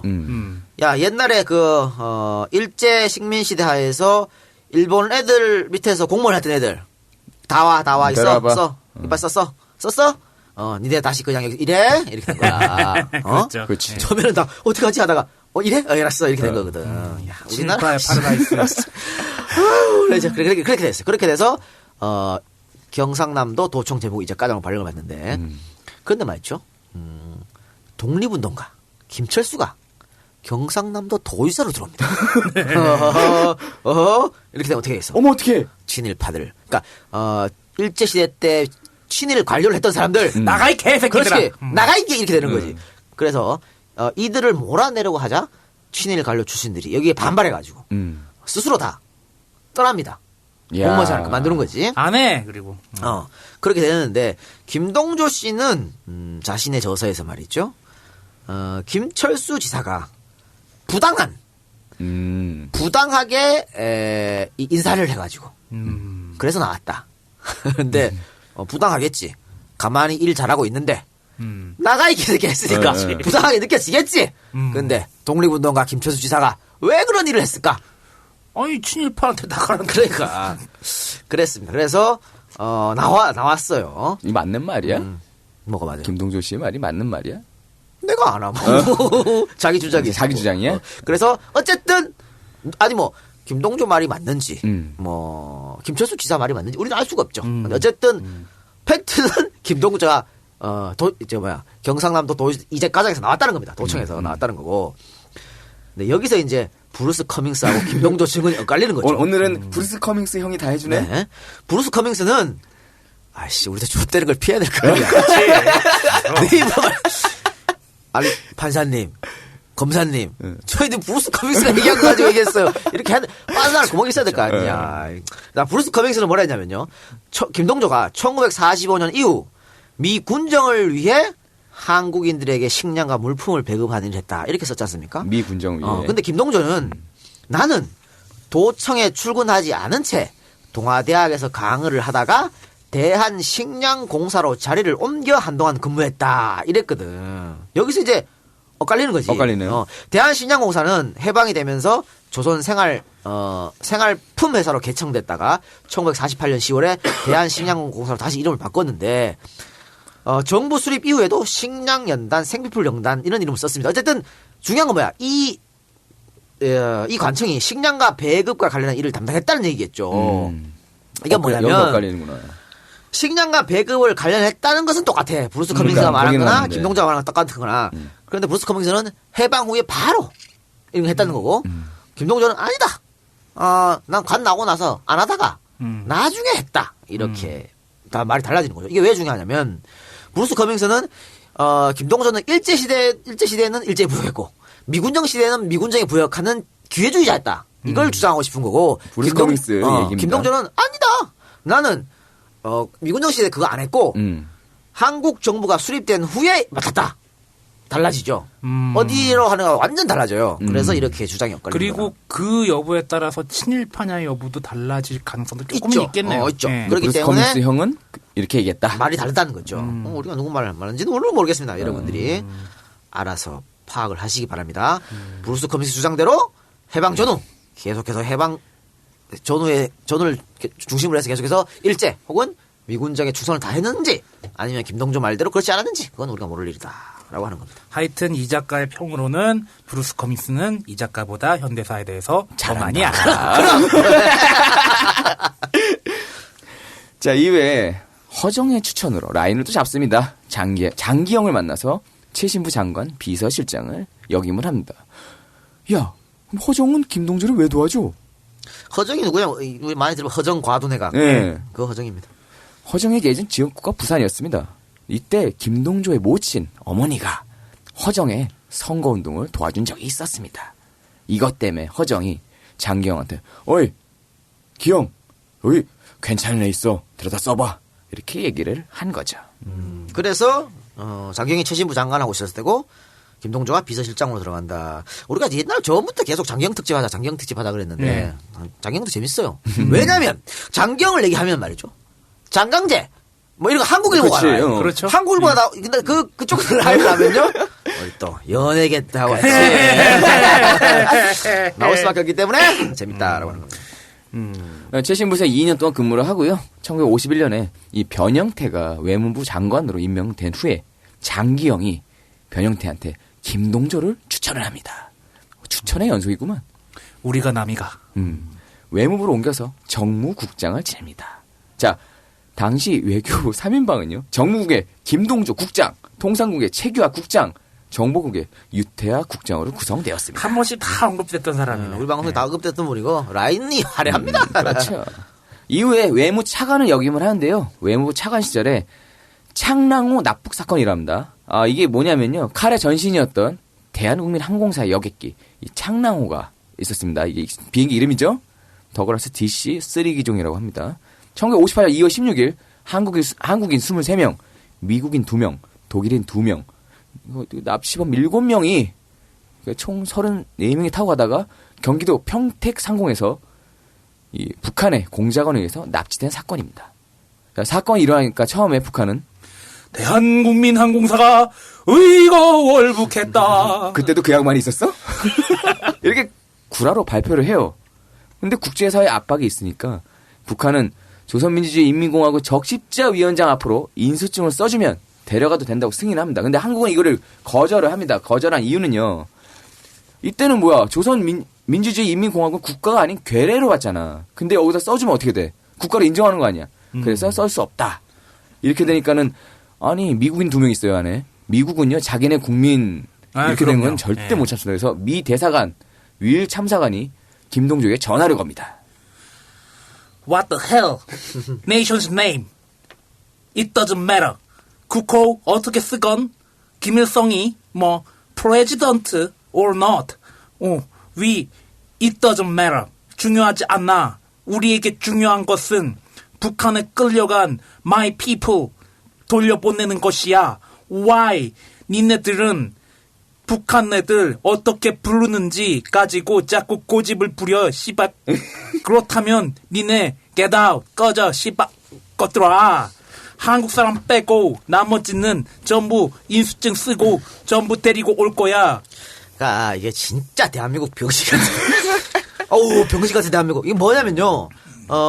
북한이 조선민주주의 인민공화국 앞으로 인수증을 써주면 보내준다 그랬잖아. 적십자위원장 앞으로. 보내준다 그랬는데 우리나라는 야 니네가 C8 나라야? 내 조선민주주의 인민공화국 이 앞에다 사인 못해. 니네 나라가 아니니까. 그럼 어떻게 돼? 납북된 우리나라 사람 못 데려오는 겁니다. 그치. 이런 바보같이 20여 명이 잡혀갔는데 뭐가 중요해? 그 국화문 써주는 게 뭐가 중요한데 사람 목숨이 중요하지. 그럼 미국에다 하는 말 봐. 야 그럼 한국은 빠져. 야 니들 빼고 다 데려올게. 미국은 딸랑 2명입니다. 딸랑 2명인데 야 중시 국호가 뭐가 중요해? 아니 김일성을 씨발 뭐 개돼지로 보든 대통령으로 보든 뭐가 중요해? 우리는 데리고 올 거야. 이렇게 된 거죠. 미국이 얼마나 우리나라 우습게 봤을까. 이마들과 김동조는 존나게 당황을 합니다. 아니 봐봐, 미국하고 독일이는 풀려나는데 한국 사람만 빠져. 이거들 국민이 뭐라고 그럴 거야. 옛날이나 지금이나 똑같다. 국민들 안 구해야 하는 거 하여튼 알아줘야 돼. 이래서 김동조는 바로 경무대로 연락을 취합니다. 근데 이때도 이 청와대 경무대 이런 게 문제예요. 이승만의 윤허가 있어야만 가능하다고 답변을 합니다. 윤허. 자, 여기 보시죠. 이 표현이 윤허 아닙니까? 윤허. 어? 왕할 때 이승만의 윤허가 있어야지 가능하다. 실무자들이 할 수 있는 게 아무것도 없어. 국민들의 목숨이 달려있는데도. 나 대통령 눈치만 쳐다보고 앉았잖아. 그리고 이번에도 마찬가지고. 그리고 뭐 이때도 꼬리는 다 잘랐을 거 아니야. 그럼요. 답답한 김동조는 이렇게 얘기를 합니다. 납북 인사 중에는 공군 정훈감, 김기한 대령, 국회의원, 유봉춘 등이 있는데 국호 부르는 문제 때문에 이들을 못 데려오면 국민적인 반발이 있을 수 있다! 라고 설득을 합니다. 근데 이때 경무대는 아니야, 돼, 안 돼. 답을 안 해줍니다. 조용히 있는 거죠. 이때는 이건 김동조 판단 잘한 거예요. 김동조는 망설이는 것 자체가 어차피 말 없어? 오케이. 인수증을 써줍니다. 재밌는 게 하나 있습니다. 이때 당시에 납북됐다가 풀려난 김기한 씨가 있습니다. 이 양반이 김대중 납치 사건 때 중추적인 역할을 했던 주일공사 김기한 그 사람입니다. 이거 우리가 김대중 특집에서 한 것 같은데? 네. 그렇죠? 납치 사건. 네. 김기한 주일공사. 근데 이것도 웃긴 게 보여. 납북 인사 중에 일반 국민들만 있었으면 안 하겠다는 얘기 아니야? 인수증 안 써줄 수도 있었어. 근데 봐봐, 납북 인사 중에 공군 대령이 있고 국회의원이 있는데 어떻게 있으면 안 됐고 와? 우리가 그냥 얘기합니다. 참 이런 얘기는 하면 안 되는데요. 세월호 학생들이 단원고 학생이 아니고 강남 어디 학교였으면 외국인 학교. 애들을 그렇게 죽게 내버려 뒀겠냐 말이야. 짜증나요. 그 얘기랑 이거랑 뭐가 다릅니까? 똑같잖아요. 우리 여러분 그 기억나시죠? 우리가 강남에 헬기 떨어진 데 있었죠. 헬기. 아파트 박아가지고. 그래서 거기 주민들 어떻게 했어요? 신라 호텔에 쳐들어가고 다 적었어. 그래. 근데 우리 수재민들 나오면 어디다가 해? 체육관에 아무 데나 갔다가 가고 이불도 없고 그냥 인권도 없고 거기서 다 옷 가리게 하고. 나라가 이미 그래. 근데 그 웃겼는데 그 닥시 잡혀간 그 김기한 대령이 바로 김대중 납치 사건 때 주일공사였던 김기한 대령인데요. 그리고 그 된다 안 된다 확답 안 한 것도 면피하려고 그런 거 아니었을까? 그러니까. 그러니까 우리는 만약에 이게 난 말 못해. 저기 승만이 형이 얘기해야 돼. 이거 아니야. 그러니까 저기 경무대에서도 이제 또 반대 여론도 있을 거 아닙니까? 북한을 어떻게 나라로 부르냐 그런 얘기 또 조중동 같은 애들 그럴 거 아니야. 그럼 또 이제 우리는 그런 적 없다. 이걸로 모실 수도 있는 거지. 난 몰라. 자 전화 돌려. 난 몰라. 그래도 김기한이라는 사람인데 김기한이라는 사람이요. 김대중 납치 사건 일어나고 미국으로 망명하죠. 망명인지 도망인지 뭐 할 때 갑니다. 가고 나서 거기서 계속 살죠. 그럼 이제 애를 낳지. 근데 그 아들을 낳았는데 그 사람 이름이 이제 성김이라고. 진짜? 성김이야. 주한대사죠. 주미대사잖아. 그래. 그 양반이 김기한의 아들입니다. 야, 이 진짜. 아유. 그리고요. 이것도 내가 한 말 아니다. 문명자 씨가 했습니다. 문명자가 말한 건데 김기한이 미국을 갔지 않습니까? 그래서 몰래 어디서 돈이 났는지 모르지. 근데 문명자 말에 의하면 한국 정부를 협박해가지고 돈을 받았대. 그래서 그 돈으로 미국의 대저택을 구입했대요. 그래서 문명자가 찾아왔대. 이거 어디다 집을 샀지? 졸라 찾아봤는데 안 나오더래. 그래서 없나 보네? 라고 생각하고 있었는데 문명자가 딱 떠오르게 했어. 마누라 이름으로 샀을지도 모르겠다. 마누라 이름 그래 나오는 거야. 마누라 이름으로 산 거지 대저택을. 근데 그 마누라가 누구냐면요. 명 아나운서 임택근 씨의 누나입니다. 여기서 또 복잡해지는 거야. 임택근 아들이 내가 말이야. 마지막에 비로소 난 웃는 게 나을까. 임재범하고 손지창이. 근데 아들인데 성이 달라. 그래. 그런 사람. 그래요. 그래서 그럼 성김하고 임재범하고 손지창은 사촌지간이 돼. 그래요. 그랬는데 와이프 이름으로 저택을 구입했고 연수나 팬이에요. 근데 이 문명자 여사가 확인을 해야 될 거 아니야. 서류는 확인했는데 진짜 왔다 갔다 하는지. 그래서 잠복을 했답니다. 잠복을 했는데 노란 머리만 막 지나가더래. 그래서 이거 뭐 잘못 봤나? 노란 머리. 아니 우리 사람 까만 머리잖아. 노란 머리 지나가 이상한데 알고 보니까 김규환 씨가 노란 가발을 쓰고 왔다 갔다 했다는 주미대사 성김님 이거는 문병자 씨 말입니다. 이거 말이죠. 제가 말 못할 거 재밌는 거 졸라게 많습니다. 이거. 1958년에 또 하나의 재밌는 사건이 일어납니다. 터키 수상 아드난 멘데레스가 방한을 했는데요. 프란체스카 여사가 김동조를 불러서 어젯밤 터키 국회의원 몇 사람이 나에게 포리너 외국인들도 통행금지 시간 적용되는지를 물었어요. 아무래도 기생 파티? 그거 하고 싶은 모양인데 김 차관이 미리 요정에 예약 좀 잡아주세요. 야, 작년 특집에 나왔던 내용이, 그지? 기생 파티가 얼마나 당연했으면은 외국인들 오자마자 영부인이. 그러니까. 그리고 수상이 방한했잖아. 참네. 그래서 김동조는 외무부 접대비보다 국방부 접대비가 훨씬 많다는 것을 알고 바로 우리 방송했던 당시 육군 참모총장 백선엽 씨에게 전화를 합니다. 백선엽? 콜! 흔쾌히 수락을 하고 청운각을 예약해서 대한민국 기생들과 터키 정치인들 간에 밤새도록 오늘 밤 우리들이 전부 다 파리 아침이 될 때까지 기차놀이 하면서 아니 왜 밤새도록 놀 수밖에 없냐면요. 통행금 거기서 다 할 수밖에 없어. 자, 그리고 1959년 9월 퇴임하고 변호사 개업을 합니다. 뭔가 이상해요. 왜 변호사야? 김동조 씨는 일본 사법시험 통과자도 아니고 조선 변호사 시험 합격자도 아닙니다. 그런데 어떻게 변호사로 활동을 할 수 있었을까요? 시험 본 거는 그거였잖아요. 일본 고등시험. 그러니까 행시죠? 일본 고등시험에 합격했다는 것 자체로 변호사 자격을 준 모양입니다. 지금 어떻습니까? 수많은 사람들이 그 대학동 고시촌 일대에서 로스쿨 간다고 사법시험 본다고 얼마나 늦은 나이까지 공부를 하고 있습니까? 야, 정상적으로 사법시험 합격한 이정열 판사한테는 뭐 변호사 자격 내준에 많은 이런 그러니까 이때 당시엔 이렇게 주목국일 수가 없었어요. 자격이 되지도 않는 사람이 변호사라고 이제 또 설쳐대고 뭐 그렇게 말하긴 좀 그런데 뭐 많은 취소고요. 하여튼 이때 변호사 개업하라고 옆구리 쿡쿡쿡쿡 찌른 이 작가가 항상 이렇게 표현합니다. 우리 건희영의 장인 홍라의 아버지 홍진기였습니다. 5.16 후에 대한무역진흥공사 사장으로 복귀를 하게 돼요. 그리고 주일대사를 거쳐서 주미대사, 외무장관, 대통령 외교담당 특별보좌관을 김동조 씨가 역임을 했습니다. 그러니까 홍진기 특집 한번 하는 건 어때? 그래요. 한번 하죠.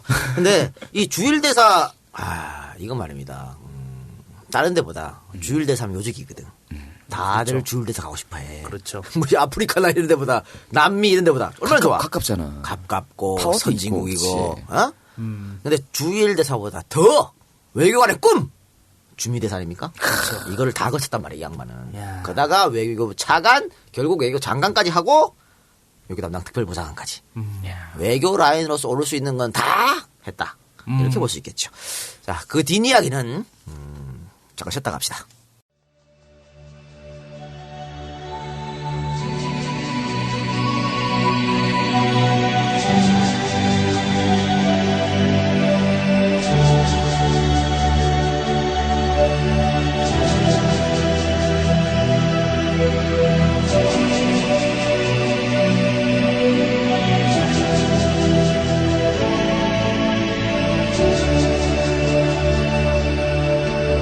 가까이絆に思いを寄せて語り尽くせぬ青春の日々時には傷つき時には喜び肩を叩き合ったあの日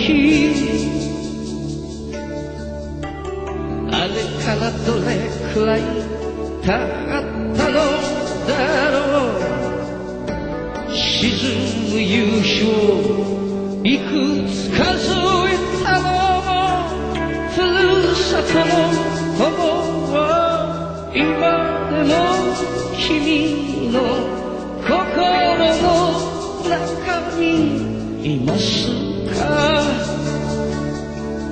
乾杯今君は人生の大きな舞台に立ち遥か長い道のりを歩き始めた君に幸せあれ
오늘도 힘차게 매일매일 활기찬 당신의 아침을 책임질 손안의 킹스베리, 중세 왕과 귀족들만 먹었다는 아로니아와 함께 활기찬 하루를 시작하십시오. 100% 폴란드산 아로니아 열매 농축과즙 평산네이처 아로니아 친.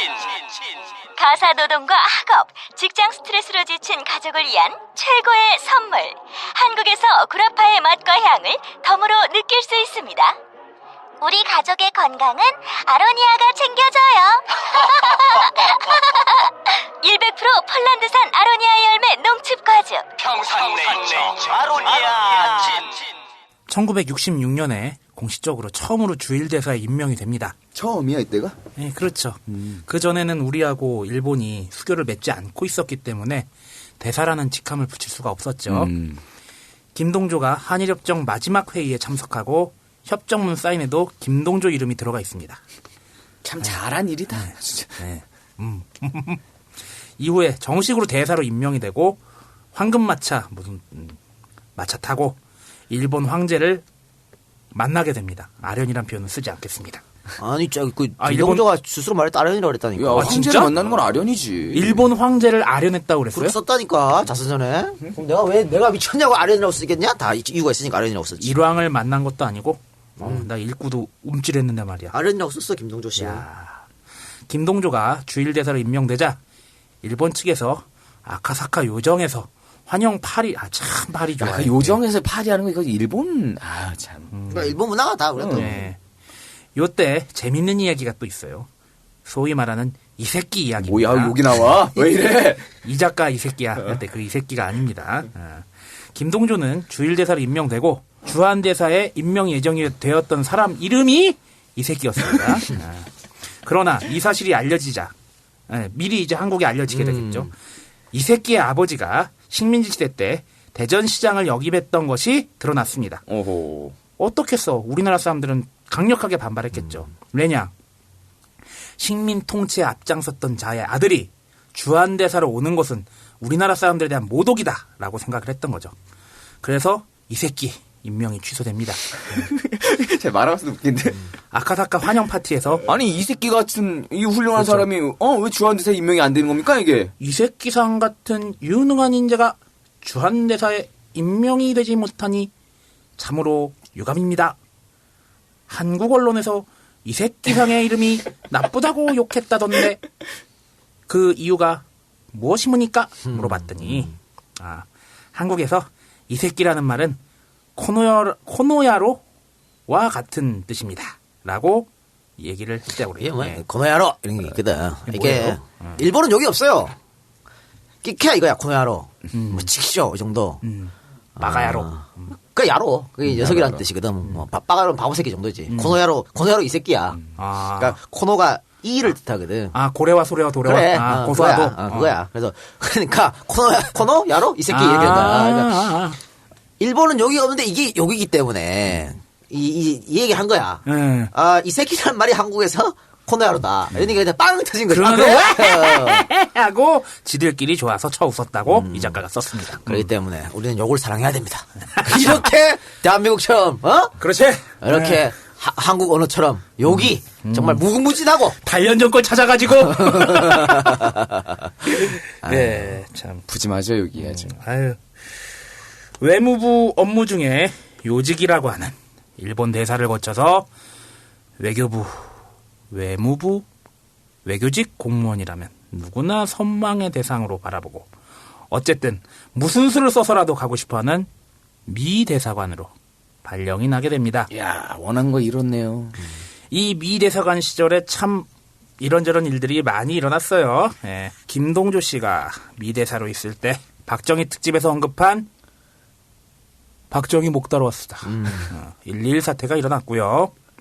흥분한 박정희와 미국 사이에 다리 역할을 했던 사람도 바로 김동조였습니다. 이때 박정희가 갈려왔잖아. 그래, 기억나시겠지만은 미 대사 불러가지고 나 쳐들어간다고 북한에. 막 그래서 미 대사 갈라면 니 혼자 가 이러고 그때 사이가 안 좋아졌겠죠 당연히. 그래서 그때 다리를 놨다. 그리고 정인수 특집에서 까딱까딱 기억나요? 까딱까딱. 여기서 까딱은 손가락으로 까딱까딱 하면서 부른다는 겁니다. 정인숙이 미국 대사를 까딱까딱 했는데 그 미국 대사가 바로 김동조였다. 네. 이거 소문입니다. 카더라. 아니 그 파티장에서 본 사람이 본 사람이. 아니 세상에 어떤 여자가 실세 김동조한테 손가락으로 일로 와. 나이 젊은 기특 새파란 게 까딱까딱. 알고 보니까 그게 정인숙이었다라고 하는 소문. 나뿐이지 뭐. 누구길래 그렇게 부르십니까? 윗선에 물어보세요. 그렇지. 박동선 게이트. 네, 유명하죠. 박동선 사건 때도 김동조가 주미대사로 있었습니다. 이후 외무부 장관으로 임명이 되는데 김동조는 자신이 외무장관으로 임명이 될지 전혀 모르고 있었다고 하네요. 요걸 귀뜸해준 사람이 당시 KBS 워싱턴 특파원이었던 박선범, 발음이 왜 이렇게 안 좋냐? 박성범이었습니다. 워싱턴에서 박성범이었으니까. 시청자 여러분 안녕하십니까? 시청자 여러분 안녕하십니까? 워싱턴에서 박성범이었습니다. 박성범 씨의 초대 아마 워싱턴 특파원이었어요. 야, 근데 되게 오랫동안 워싱턴에 있었다. 그래 오래 있었죠. 그리고 이제 80년대 들어와서 앵커인가 했으니까. 갑자기 바바리 코트날 시청자 여러분 안녕하십니까? 파리에서 엄기영이었습니다. 뭐하니 요즘? 일본에서 주성춘이었습니다. 다 기억나네. 주성춘. 그래. 그런데 하여튼 워싱턴 특파원이었는데요. 이 양반이 정보가 김동조가 더 셌다는 얘기지. 당신 기때문에 좀 외무부 장관 갈 거다고 이렇게 기때문에 당신 외무부 장관. 오케이. 애무부 장관이 아니고 외무부 장관인데 박성범 씨 와이프가 신은경 씨죠. 참. 신은경 씨하고 나이 차이가 한 20살 가까이. 신은경, 백지연이 꿈에 나타나서 내가 그때 쌌지. 왜 저래 저 새끼 저거. 18살 나이 차이 나요. 18살 나이 차이 나는데 신은경이 9시 뉴스를 어떻게 찾는지 알아? 야 그거 여자 아나운서들이 꿈 아니야? 꿈이지 꿈. 신은경이 말이죠. 9시 뉴스 메인 앵커를 찾을 때 나이가 23살이었어요. 야 이러면 갓 졸업? 씨야 말이 안 되지. 대학교 4학년. 그러게요. 23살 아니야. 근데 그 뭐야 수습. 수습 딱지를 떼지도 못했는데 메인 KBS 앵커가 됐다는 얘기입니다. 이건 뭐야? 어떻게 이럴 수가 있지? 아니 말이 안 되잖아. 9시 뉴스면은 메인 뉴스고 거의 뉴스 아나운서에 꽂히잖아. 야 아나운서들이 맨날 TV 나와서 꿈이 뭐예요 하면 안 돼. 불가능해요. 이거 얘기하는데 있을 수가 없는 일입니다. 요새나 공부하세요. 그리고 이제 그 외국인 학교 보내고 뭐 그런 뭐 하지만 뭐 그때 9시 뉴스는 최고지. 불가능한데 딱 한 가지 가능성이 있어. 뭐야? 위에서 내리 꼽으면 되지. 뭘 꼽아? 그러니까 위에서 대통령이나 뭐 사장이나 누가 힘 있는 사람이 확 꼽은 거야. 저 신은경 앵커 시켜. 꼽혀서 꼽은 거야? 미쳤나 이거 지워라. 이거 지워라. 안 되겠다. 이렇게 되는 건데 누가 꼽았는지 모르겠습니다. 우리는 모르지만 어쨌든 메인 앵커가 됐고 말이죠. 네. 그리고 메인 앵커가 되고 나서 남자 메인 앵커 박성범하고 소문이 나기 시작합니다. 그리고 야, 니네 조심해. 미국에서 둘이 만났다는 걸 본 사람도 있고 뭐 이런 얘기도 들렸어요. 본 사람이 있다. 그리고 두 사람이 아니라고 막 헛소리라고 그랬거든. 네. 결국 근데 신은경이 박성범이 있던 미국으로 유학을 갔단 말이야. 그리고 또 결국 둘이 결혼했잖아 나중에. 결혼했죠. 네. 그랬기 때문에 이게 다 그렇게 옛날 말 이게 나오는 거지. 그리고 이 신은경 씨가 말이야 아버지를 일찍 잃었거든. 그러니까 그런 나이 차이 많이 난 사람한테 뭔가 무슨 콤플렉스라 그러지? 오디푸스 콤플렉스인가? 그건 남자의 엄마. 하여튼 그런 콤플렉스가 있다 그래. 뭐 그런지 모르겠어. 그리고 중요한 거는 이제 전 부인하고 이혼하고 했을 거 아닙니까 결혼을? 네. 전 부인이 죽었어. 그래요? 왜 죽었어? 전 부인이 죽었는데 뭐 합병으로 죽었다는 얘기가 있어. 합병 정도야? 근데 사실은 사고사거든 사고사. 사고사로 죽었는데 네. 화병 때문에 먼저 누웠다가 뭐 그런 소문이 있었는데 하여튼 두 사람의 결혼이 순탄치만은 않았다. 뭔가 있었다라고 하는 거죠. 나중에 결국 그 왜 박성범이 국회의원 했지 않습니까? 네. KBS 나오고 그때 중군가 아마 그랬을 거예요. 지금 나경원 지역구. 지금 말고 그러니까 나중에 나경원이 이어봤지. 그 지역구를 박성범이 했는데 국회의원 할 때 중구청장 후보로부터 공천을 부탁받고 신은경이 명품백, 명품옷, 명품 화장품, 명품 넥타이 또 미화 21만 달러가 든 상자 그걸 받았다 그래가지고 법정에 썼었죠. 많이도 받았다. 이제 이때 재밌는 거는 상대편 변호사 즉 뇌물을 준 사람의 변호사. 누구야? 뇌물을 줬을 거 아니야. 그렇지. 그 사람을 변호했던 사람이 지금 방통심위원장 박만이다. 아주 가지가지하십니다. 진짜. 박만한테 우리 잘 보여야 돼. 아, 그래? 우리 팟캐스트 바로 아웃될 수도 있어. 우리 방송이야? 아니, 그러니까 진짜 아니 뭐 얘들이 뭐 기획은 그거인데 하려면 마음대로 못 만들 수 있지. 박만이 누구야? 사람들은 모르잖아 또. 아니 박만이 있어. 이러면 찾아보세요. 이 검사 출신인데 나중에 검사했다가 뭐 변호사했다가 갑자기 뭘로 했는지 갑자기 KBS 들어갔어. 그래서 그 정현주 쫓아내는데 1등 공신했던 사람이지. 그리고 왜 이번에 소석희 JTBC 네. 뭐 김재현이 불렀네 누굴 불렀네 해갖고 막 계속 경고받았잖아. 네. 이 사람이 한 거예요. 이 사람이 준 겁니다. 그러니까 언론을 그러니까 자꾸 뒤흔들라고 대통령이 뭐 그런 일이 있을 수도 없고 있어도 안 된다 그랬지만 실질적으로 이렇게 하고 있는지 뭐 하고 있는 게 바로 나는 그겁니다. 이 사람 이름이 여는 법칙에 의해서 성이 방신 줄 알았어. 박만. 박만이네. 박만. 이거 내가 박상훈 얘기 나와서 그냥 한 거예요. 자, 외무부 장관으로 있으면서 또 이제 여러 가지 일들이 계속해서 일어납니다.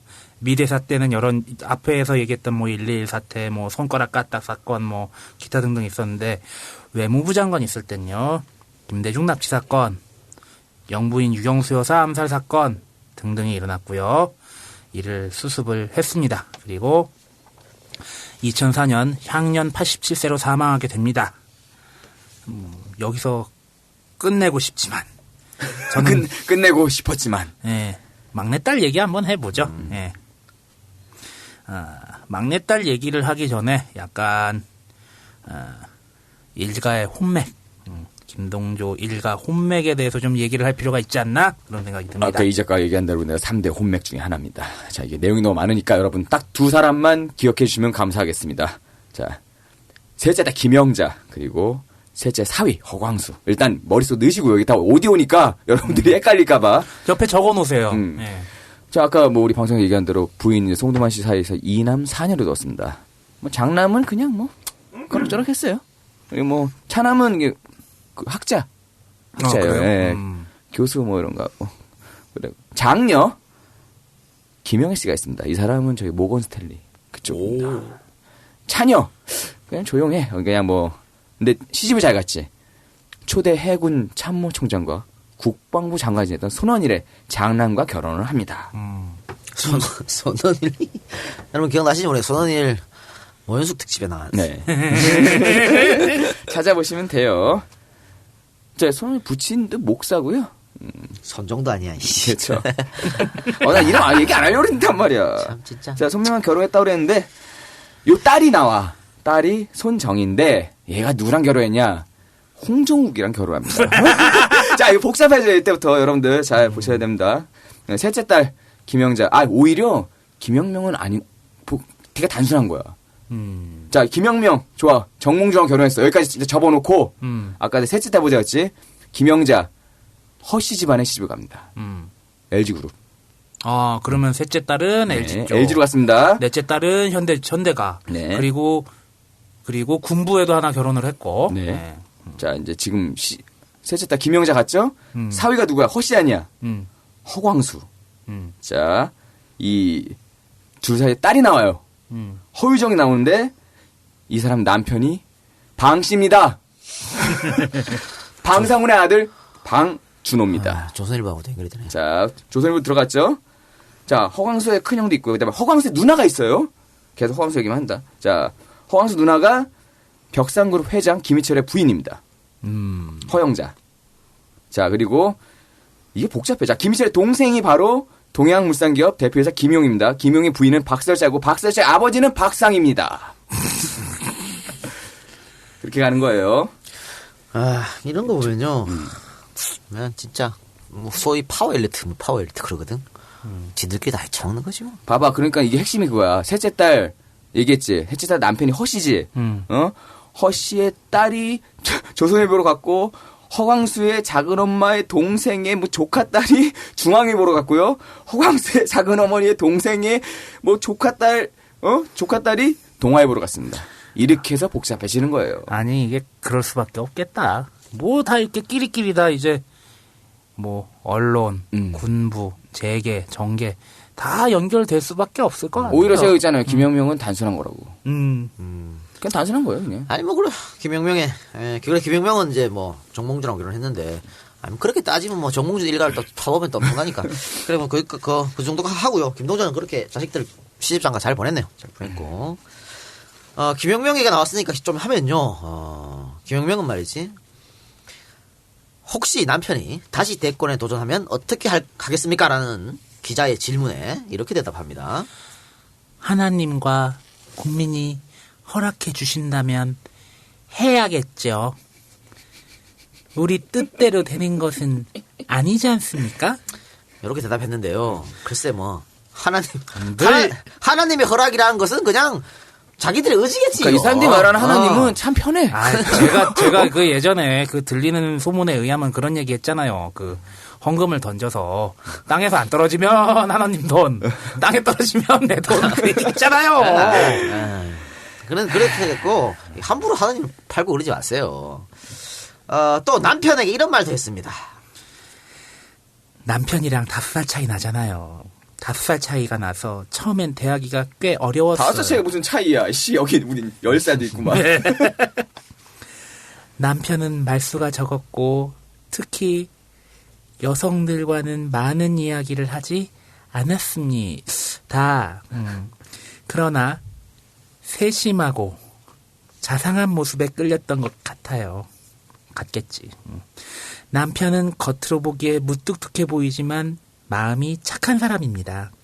솔직하고 눈물도 잘 흘려요. 제가 아들을 다 잘못 둬서 정이 많지요. 와이프가 잘 봤네 남편을. 눈물도 많고 그죠? 눈물 많아서 그 아들 문제 때문에 또 우셨잖아. 네. 그래 얼마나 가슴이 아팠겠어. 다 자기의 부도의 소치라고 느꼈을 테고 그치? 그런데 또 김영면 씨가 또 쓸데없는 얘기를 해가지고 내가 봤을 땐 그런 것 같아. 아들과 부인이 남편이 서울시장 되는 거 싫은 거 같아. 거야. 왜 그러는 줄 알아? 하지 마라. 가정적인 남편인데 뺏기는 게 싫은 거야. 그래.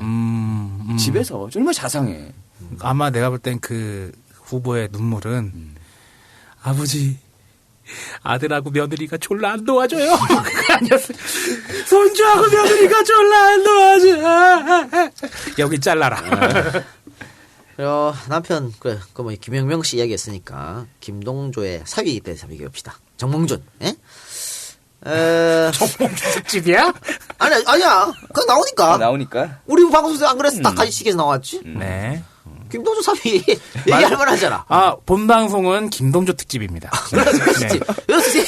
김동조의 사위를 말하는 겁니다. 아우 뒷골 아파. 죽겠네 아주 진짜 오늘. 아니 뭐 박정희 특집 때문에 형 얘기도 하고 다 했잖아. 그런 거지 뭐. 최태민 특집 때보다 더 무섭다. 정몽준 씨가 말했죠. 뭐 다 아는 사실입니다만 정주영과 변중석 사이에서 난 아들이 아니죠. 변중석은 현대가의 어머니죠. 그래. 밖에서 나온 자식이지. 그런데 변중석이 대단한 여자입니다. 네. 그런 정몽준을 정말 헌신의 힘을 다해서 아껴주고 밀어주고 땡겨주고 안아주고 보다듬고 쓰다듬고 냈다 그래. 그러면서 진짜 내가 낳은 자식처럼 길렀다 그래요. 그러니까 어느 정도냐면 변중석이 혹시라도 이 주위 사람들이 손가락질 하거나 자기 새끼 아니라고 차별하는 거 아니야? 이럴까봐. 더더욱 그런 말 나올까봐. 더더욱 이쁘게 키웠다 그래. 계속 그 품에 안고 그렇다 그래요. 그래서 정몽준은 말이죠. 20대가 돼도 성인이 되어도 진짜 엄마가 누군지 몰랐어요. 그냥 뭐 변중석이 자기 엄마인 줄 알았지. 어머니가 잘하셨네. 그래 잘했다니까. 그러니까 변중석이 정말 대단한 여자입니다. 뭐 정주영도 자기 자선이나 그런 얘기 했지만요. 변중석이 없었으면 정주영의 성공은 절대 불가능하다. 16살에 시집 왔거든요. 시집 왔는데 오자마자 남편과 떨어져 살았고 얼마 있다가 남편 같이 살게 되는데 같이 살자마자 시댁 식구가 한 20명이 웍 다 올라왔어요. 시댁 식구 20명이 올라가지고 아니 시집살이도 그런 시집살이가 없지. 야 우리 엄마가 시집을 왔는데 아버지가 속인 거야. 시집을 왔는데 막내 시동생이 돌이 지난 거야. 그리고 식구가 엄마한테 얘기한 거 두 배가 많더래. 진짜. 그러니까 이건 20여 명 맏며느리 아니야 또 맏며느리. 그렇죠. 그러니까 이거는 좀 엄청나게 고생. 우리 엄마가 말했지. 우리 누나를 임신하고 이제 시댁에 들어갔거든. 아버지가 군대 갔어. 남편 없는 3년 동안 시댁살이 했다니까. 군대 가 3년 동안. 옛날에는 뭐 그랬네. 그래, 그렇게 시집잘 했는데, 그거 하면서 진짜 뭐 씨발 비롯한 수명, 시동생부터 시누이 해서 뭐 애들 밥 다 해먹이고, 어이구야. 아도 서비스, 정중히 맨 처음 시작하는 회사. 그 공장 사람들 밥까지 다 챙겨가서 내조를 했다 그래. 대단하신 분입니다. 나중에 재벌 반열 올랐잖아. 네. 그래도 끝까지 검소함을 유지하며 살았던 사람, 몸빼바지 입고 살던 사람이 변중석이었고, 그래서 사람이 집에 찾아올 거 아니야. 변중석이한테 그랬다 그러잖아. 아줌마, 사모님 어디 가셨어요? 변중석 보고 식은 줄 알고. 그러니까. 네. 그랬다. 많아. 이 정경련 단체, 정경련 그룹, 그룹 총수들 총수들 모여서 정경련 회의에서 부부 동반 뭐 있었나 봐. 파티 같은 거. 근데 변중석이 한복 입고 앉아 있었는데, 누군지 아무도 몰랐대. 아무도 정주영이 부인인지 몰랐대. 그저는 선삼이니까. 대단했다고 보고. 대단하신 분이네요. 이런, 변중석 밑에서 자란, 정몽준이었기 때문에 계속 자신의 친엄마라고 생각하고 자랐어요. 정몽준이 외국 유학 갈 때도, 변중석이 공항에 가서 그렇게 울었다 그래. 그러니까 정말 낳는 정도 있지만 기른 적 있을 거 아닙니까 또. 진짜. 배로 나온 게 아니라 마음으로, 가슴으로 난 거네. 어머니는 위대하다. 이런데 이제 자기의 핏줄을 알게 되는 것은 정몽준의 미국 유학 시절입니다. 27살 때이죠. 자신의 출생에 혼란이 오기 시작합니다. 왜? 자신이 살던 아파트에 갑자기 한 통의 편지가 배달되는 겁니다. 두둥. 뜯어봤어. 그래서 보니까 편지 내용이 I'm your mother. 내가 네 친엄마다. 뭐야, 27살 때 살았는데 이거 몰랐던 거지. 그러니까 청천벽력 아닙니까? 그러니까. 그렇죠. 우리 엄마 변중석이 있는데 뭔 얘기야 이게? 그래서 말이죠. 아버지를 찾아갑니다. 그 편지 받고 이야기도 했어. 자신의 친엄마라고 하는 사람하고. 아니, 뭐야, 이거. 아줌마 뭐야. 이야기도 했어요. 면담도 했는데, 그래도 이게, 안 믿기잖아. 27년 동안 살았는데, 이게 갑자기 엄마가, 자기 엄마라고 하니까. 그래서 어쨌든 면담하고 나서 헷갈리니까, 진실이 어쩐지 알고 싶어서 아버지를 찾아갑니다. 아버지, 제 생모라는 사람이 나타났는데, 이게 어떻게 된 일입니까? 야, 세작 성대모사 성공했다. 그러니까, 우리, 주영이 형이. 그런 일 없다. 잘못 아는 게다. 제가 직접 만나고 왔습니다. 아니, 너 신경 쓰지 마라. 그건 내 일이다. 내가 알아서 하니까 네 엄마는 지금껏 네 옆에 있는 사람이야. 그렇게 알아. 이렇게 해서 없던 일로 만들었다, 그 아버지가. 그럼 우리가 궁금하죠. 뭐 이렇게 자기들끼리는 이렇게 했겠지만 우리가 좀 궁금합니다. 그럼 진짜 생모가 누구지? 그런데 근데 이거 우리는 알고 싶어 하잖아. 근데 본인이 알고 싶지 않은 경우도 있을 거 아니에요. 근데 대권에 나온 사람이잖아. 서울시장 나온 사람이잖아. 국민 알 권리 있는 거 아닌가? 참. 하긴 저쪽 애들은 별거 다 갖고 무슨 그래? 돌아가신 장인이 뭘 했는데. 그래, 그럼 치사하게 하지 맙시다. 자, 얘기하지 맙시다. 치사하게 하지 맙시다. 난 솔직히 몽준이 형 생모 누군지 별로 관심 없어요. 예. 나도 안 궁금해. 이렇게 말해드릴게요. 정몽준 씨는 자신의 어머니는 변중석이다. 이런 말을 했어요. 나를 지금까지 길러준. 그렇게 얘기했기 때문에. 근데 이 문제가 왜 나왔냐면 2002년 대선 때 이것 때문에 시끄러웠거든. 그렇지. 그러니까 대통령 선거는 뭡니까? 제로섬 게임 아닙니까? 올와 나싱 아니야.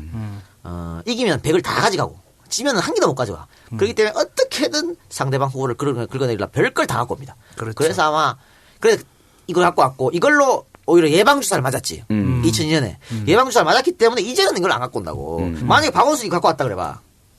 양아치가 되는 거죠. 이거 왜 이렇게 되는 거야. 박원순 후보님 이런 거 하시는 거 아니에요? 대신하잖아, 내가. 야, 참네. 그래. 우리가 무슨 박원순 캠프도 아닌데 뭐. 그러니까, 박원순 시장은 이런 거 하면 안 되고, 치사한 일이고, 하면 안 되고, 나는 김동도 특집에 나왔기 때문에 그냥 한다, 이렇게 말씀드릴 수 있겠습니다. 자, 그러면, 정몽준과 김영망 사이는 어떻게 되죠? 몇 남 몇 녀를 낳았습니까? 자, 4남매 두었습니다. 많이 낳네요. 예. 아이고, 아주. 다산 집안이야, 확실히, 이 정씨 집안이. 중요합니다, 이거. 예. 많이 낳아야 돼요. 첫째는 82년생이고요. 둘째는 이제 이듬해 태어난 연년생이었습니다. 요번에 문제를 일으킨 막내는요, 몽준이 형이 월드컵 유치 준비를 활발히 했던 때에 태어난 늦둥입니다. 바쁘실 텐데. 셋째하고도 10살 더 어리지네요. 참 왜 그런 얘기 있었잖아요. 월드컵 둥이 뭐 해가지고 2002년에 뭐 붉은 악마들이 대한민국 한 다음에 이제 이건 안 해야겠다. 그럼 뭐 월드컵 유치 아마 그럼 94년 뭐 이쯤 될 것 같아요. 94, 95년 유치전 96년 뭐 할 때 이쯤 될 것 같습니다. 그렇죠. 예. 뭐 월드컵 유치전은 한마디로 일본과의 전쟁에서 치루어진 전리품이었죠. 우리가 말이죠. 이거 사람 오해할 것 같아. 뭐 정몽준을 깔라고 일부러 김동주 한 거 아니야? 오해할 것 같아서 그거 아니다. 그냥 김동주 특집이니까 나온 얘기다. 그러니까 지금부터는 말이죠. 업적을 좀 얘기해봐요. 정몽준의 업적. 예. 이거 불가능했었잖아요. 정 후보님, 제가 서울시장 만들어드리겠습니다. 월드컵 유치하신 분이요. 일본이 완벽하게 준비해놨던 거에서 이제 무조건 그때 일본이 이긴 거였어. 거기에서 이제 공동개최라는 그 업적을 이뤄낸 거죠. 그렇죠. 예. 그 중심에 정몽준이 있었습니다. 그는 아버지가 불가능했던 88올림픽 유치권을 나고야로부터 따냈던 것처럼 월드컵 유치권을 따냈습니다. 당시 김동조 씨의 넷째 딸이었던 아내 김영명 씨도 다시 한번 말씀드립니다. 딸입니다. 김동조의 딸입니다. 능숙한 외국어와 단아한 미소로 선정위원들의 마음을 다잡는데 대단한 역할을 하셨다고 합니다. 유치 외교에서 승리를 한 거네요. 그렇죠. 이거는 말입니다. 김영명 씨 외국어가 왜 능통하냐? 해외로 돌았으니까 계속. 그렇죠. 아버지 따라서. 그래서 외국어를 잘한 겁니다. 또 그래서 확실히 집에 돈이 많아야 돼. 또 이 양반이요. 이뻐. 미니세요. 미니요. 예. 그러니까 그 유치단의 마음을 영어도 이렇게 잡았던 것 같아. 그렇죠. 아니 김영명 씨가 이때 잘했어. 진짜. 박수 받을 만한 일이 있어. 그럼요. 이 덕분에 이제 정몽준 씨는 단번에 이제 대선 후보 올라갔고 그 특보로 김은국 씨가 그건 아니겠고 예. 그리고 노무현 전 대통령과 야권 단일 후보 구도를 갖게 되는데 뭐 다 알고 우리가 또 노무현 특집에서 됐고 다 했잖아. 민주당 대선 후보였죠. 그리고 나서 무소속에서 한나라당으로 말을 바꿔 탔습니다. 정몽준 씨가. 그런데 한나라당 들어왔으니 누가 있어요? 우리 근혜 누나가 있잖아요. 박근혜 현직 대통령과 대척점에 서게 됩니다. 박근혜하고 정몽준 사이의 싸움이 여러 건이 있었는데 아주 대표적인 사건 하나를 언급하면요. 뭐 유명한 얘기입니다. 우리 근혜 누나가 북한 가서 김정일을 만나고 오잖아요. 그리고 전리품으로 가지고 온 게 남북 축구대표팀 경기였습니다. 그러나 당시는 클럽 경기, 그러니까 우리나라 프로축구 경기가 한참이던 상황이었습니다. 그래서 대표팀을 함부로 소집할 수가 없었습니다. 당시 조준현 축구협회 전무는 박근혜 당시 미래연합 대표를 만나서 선수들을 구단의 허락 없이 마음대로 차출할 수 없다. 국가대표팀 경기를 위해 소집하려고 해도 1년 전부터 프로축구 구단과 사전 협의를 해야 된다. 특히 북한과의 경기는 피파가 정한 A매치 날짜하고도 맞춰야 하기 때문에 어렵다. 라고 얘기했는데 이 이야기를 들은 우리 근혜 누나 불같이 화를 냈다고 합니다. 빡치었을 텐데. 감히 나에게 씨가 까라면까지 뭘. 그러니까 이게 그래요. 이 이야기를 조중현 씨로부터 전해들은 대한민국 축구의 대통령 정몽준 직접 당시 박근혜 씨를 만나서 사정을 설명했습니다. 그러나 박근혜의 반응은 역시 마찬가지였습니다. 감히 어떻게 나에게 할 수 없이 정몽준이 직접 나서서 각 프로구단에게 통사정을 해서 대표팀을 수집할 수 있었다고 합니다. 경기가 성사가 되었죠. 그리고 정몽준이 상암 경기장에 관람을 하러 갔더니만 박근혜 씨가 대뜸 정몽준에게 이렇게 얘기합니다. 왜 약속을 지키지 않는 겁니까? 무슨 소리입니까? 관중들이 한반도 길이를 들기로 했는데 왜 태극기 들고 있습니까? 관중들이 축구협회 직원들도 아니고 자기 돈 내고 들어온 사람들한테 태극기를 들지 말라고 할 수는 없는 거 아닙니까? 근데 문제는 여기서 그치지 않았다는 거죠. 박근혜는 또다시 정몽준에게 항의합니다. 그 문제 말고 다른 곳으로 항의를 해요. 아니 왜 응원구호가 대한민국입니까? 조국 통일로 하려고 했던 거 아닙니까? 붉은 악마가 자기들이 하고 싶어서 하는 건데 우리가 그것을 어떻게 강제로 조국 통일이라고 할 수 있습니까? 박근혜가 대권에 도전을 선언했을 때도 정몽주는 비주류로서 박근혜 씨와 대척점에 섰었습니다. 이번에 새누리당 서울시장 후보 선거에서 김황식 씨가 박심은 내게 있다라고 언급했던 것도 박근혜와 정몽준 사이가 좋지 못했기 때문이다라고. 그래서 이번 선거에서 중앙 지원 느낌이 없는 거야? 그러니까 여러분들 생각 이상으로요 보수가요 똑똑해요. 선거는 이겨. 그래서 그런 거 필요 없어. 사이 존나 안 좋지? 선거 때는 뭉친다니까. 그렇지.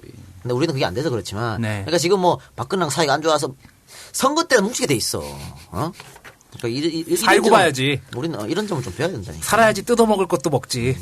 근데 뭐 이 대표적인 사건 하나 얘기했는데 박근혜 대통령 당시에는 뭐 대표였지요. 그 미래연합 대표였는데 총재. 그 사람이 정몽준한테 축구 경기장에서 한 행동만 봐도, 그지? 박근혜라는 사람의 상식에 대해서 우리가 한번 돌이켜 생각하는. 그래. 그러니까 결국에는 김동조 특집을 한 이유는 박근혜 현직 대통령의 상식을 얘기하기 위해 한 거였어요? 이 작가님? 그래, 자, 김동조 씨, 우리가, 정몽준 특집이 아니기 때문에 여기서 끝내도록 하겠습니다.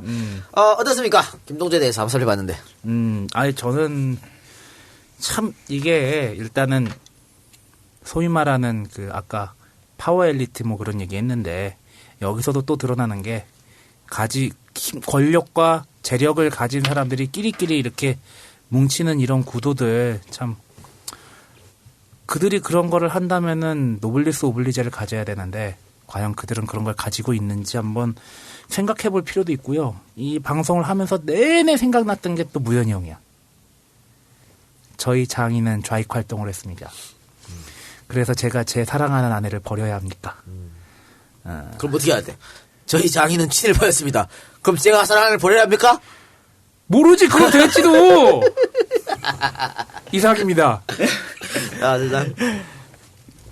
일제 때 자기의 영달을 위해서 열심히 복무를 했습니다. 일제가 물러나니까는 미군정이 들어왔어요. 미군정에서 자기의 영달을 위해서 열심히 복무를 했습니다.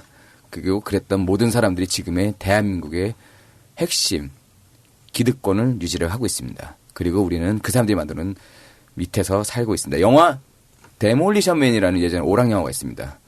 데몰리션맨이 점점 현실화가 되는 것 같아서 너무나 무섭고 끔찍하고 안타깝고 슬프고 하여튼 기분이 주옥 같습니다. 자, 오늘 여기까지 하겠습니다. 오늘 세작의 새로운 주특기 정몽준. 아니야, 그냥 한 거야. 그래요. 그러니까 이런 거죠. 지금 외교부에서 아마 김동조 상이 있을 거야. 김동조 씨를 기리는 상. 그래서 뭐 외교 활동 잘하는 사람한테 주고 뭐 그럴 텐데. 이런 걸 보면 우리 후손들에게 어떤 역사를 가르쳐야 되는지 답답하죠. 그러니까 전형적인 어떻게 보면 기회주의자라고 할 수 있지 않습니까? 그렇게 해서 자신의 앞날을 성공을 달려온 사람인데 이런 사람들 이렇게 추앙해도 되는 건가? 뭐 이런 생각이 들어요. 심산상은 없어졌다고 그러지. 백선엽 상은 있냐 아직? 뭐 할만. 그러니까 뭐 그렇습니다. 좀 안타까운 생각이 들고 우리가 흔히 정몽준 씨 이제 김동조의 사위 정몽준 씨를 재벌 총수고 이러니까 신자유주의 정책 쓰고 그러지 않아 생각하잖아. 근데 이 양반이요 대학 논문을 보면 전혀 그렇지 않아. 그래서 뭐 정주영도 그 논문 보고 놀랐다고 그랬을 정도니까 굉장히 소위 말하는 그 친기업 뭐 시장 제일경제주의 뭐 이런 식 그거하고는 배치되는 그런 게 많이 있었어요. 그러니까 물론 옛날에 뭐 대학원생 때 쓰는 거니까 지금도 그 생각을 그 양반이 갖고 있는지 어쨌는지는 모르겠습니다. 모르지만 어쨌든 새누리당에서는 말이죠 영원한 비주입니다. 정몽준은 대통령 될 수가 없어. 거기서는 나오라는 얘기야? 그렇지. 거기서는 아무리 발부동쳐봐 되나. 결국 당대표까지 했다가 쫓겨났잖아. 안 된다니까. 왜? 장사꾼 출신, 그치. 장사꾼 출신에 못 빼어먹은 사람의 아들내미 새누리당 엘리트 집단이 안 받아준다니까. 지금 뭐 이렇게 알아주는 거 같이 정의원 착각하지 마시라. 빨리 그 자리에서 빠져나오시라. 이런 말씀을 드리고요. 저는 나름 존스 홉킨스 아닙니다. 그래요. 어쨌든 오늘 김동조 특집 여러분 어떻게 들으셨는지 모르겠지만 저희는 다른 사람의 말을 빌려서 김동종을 평가내렸습니다. 우리가 평가한 적은 없다. 브루스 커밍스 교수의 말을 인용해서 여러분한테 말씀드렸다. 이렇게 말씀드리고 오늘 우리가 앞에 장지수 주무관을 녹음했기 때문에 존나 피곤하고 힘드네요. 빨리 끝내고 집에 가도록 합시다. 엔젤 펀딩 소개해주면서 마치도록 하겠습니다. 제공 음향 믹서 마이크 고홍순, 엔젤 펀딩 정용진, 이라영, 수리아빠, 남상호, 천부인 고맙습니다. 보라 이상입니다. 감사합니다. 고맙습니다.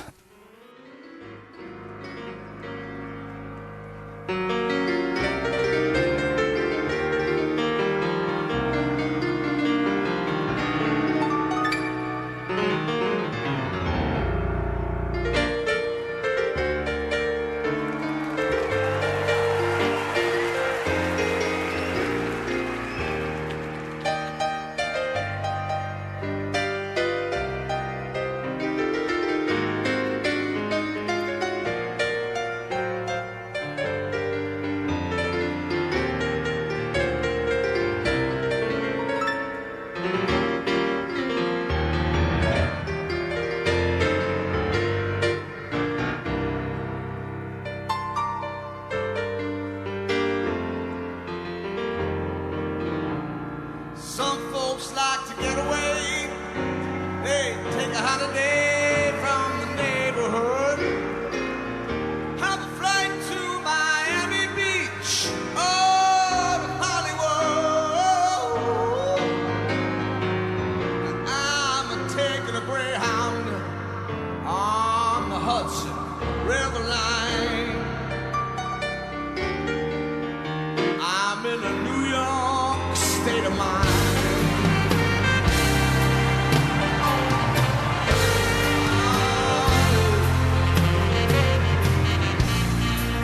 Seen all the movie stars in their fancy cars and their limousines. Been high in the Rockies, under the evergreen. But I know what I'm needing, and I don't want to waste more time. I'm in a New York state of mind.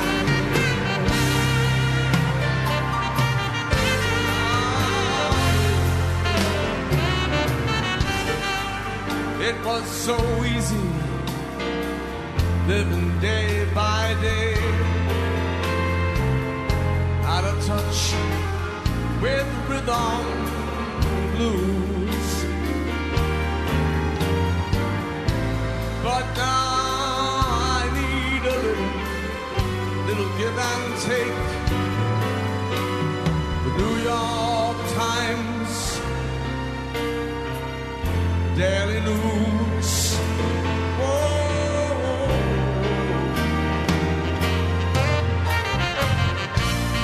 Comes down to reality, and it's fine with me, 'cause I've let it slide. Don't care if it's Chinatown or on Riverside. I don't have any reasons, left them all behind. Just in a New York State.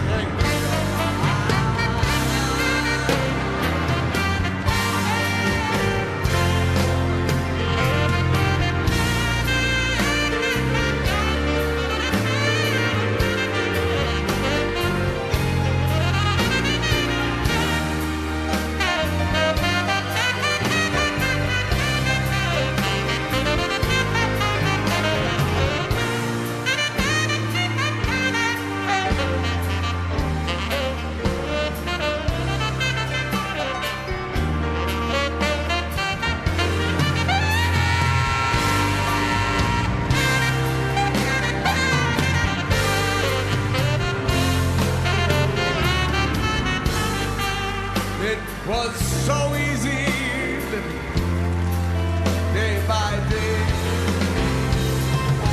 out of touch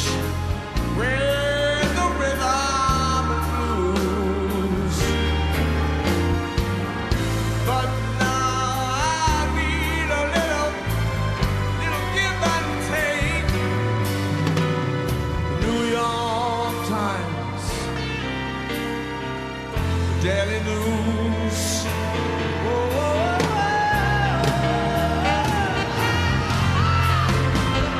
Comes down to reality, and it's fine with me 'cause I've let it slide. Don't care if it's Chinatown or run a riverside. I don't have any reason left them all behind. I'm in a New York state of mind.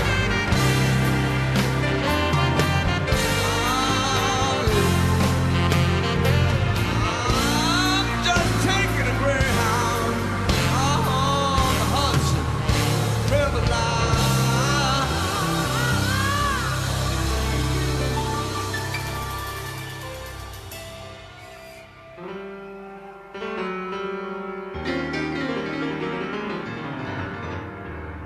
'Cause I'm in a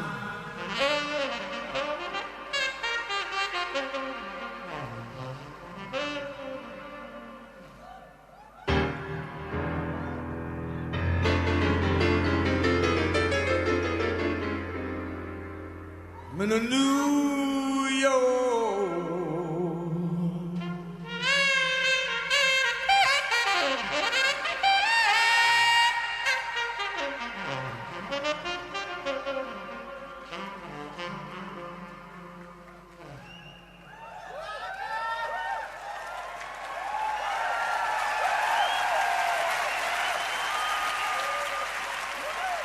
Hey.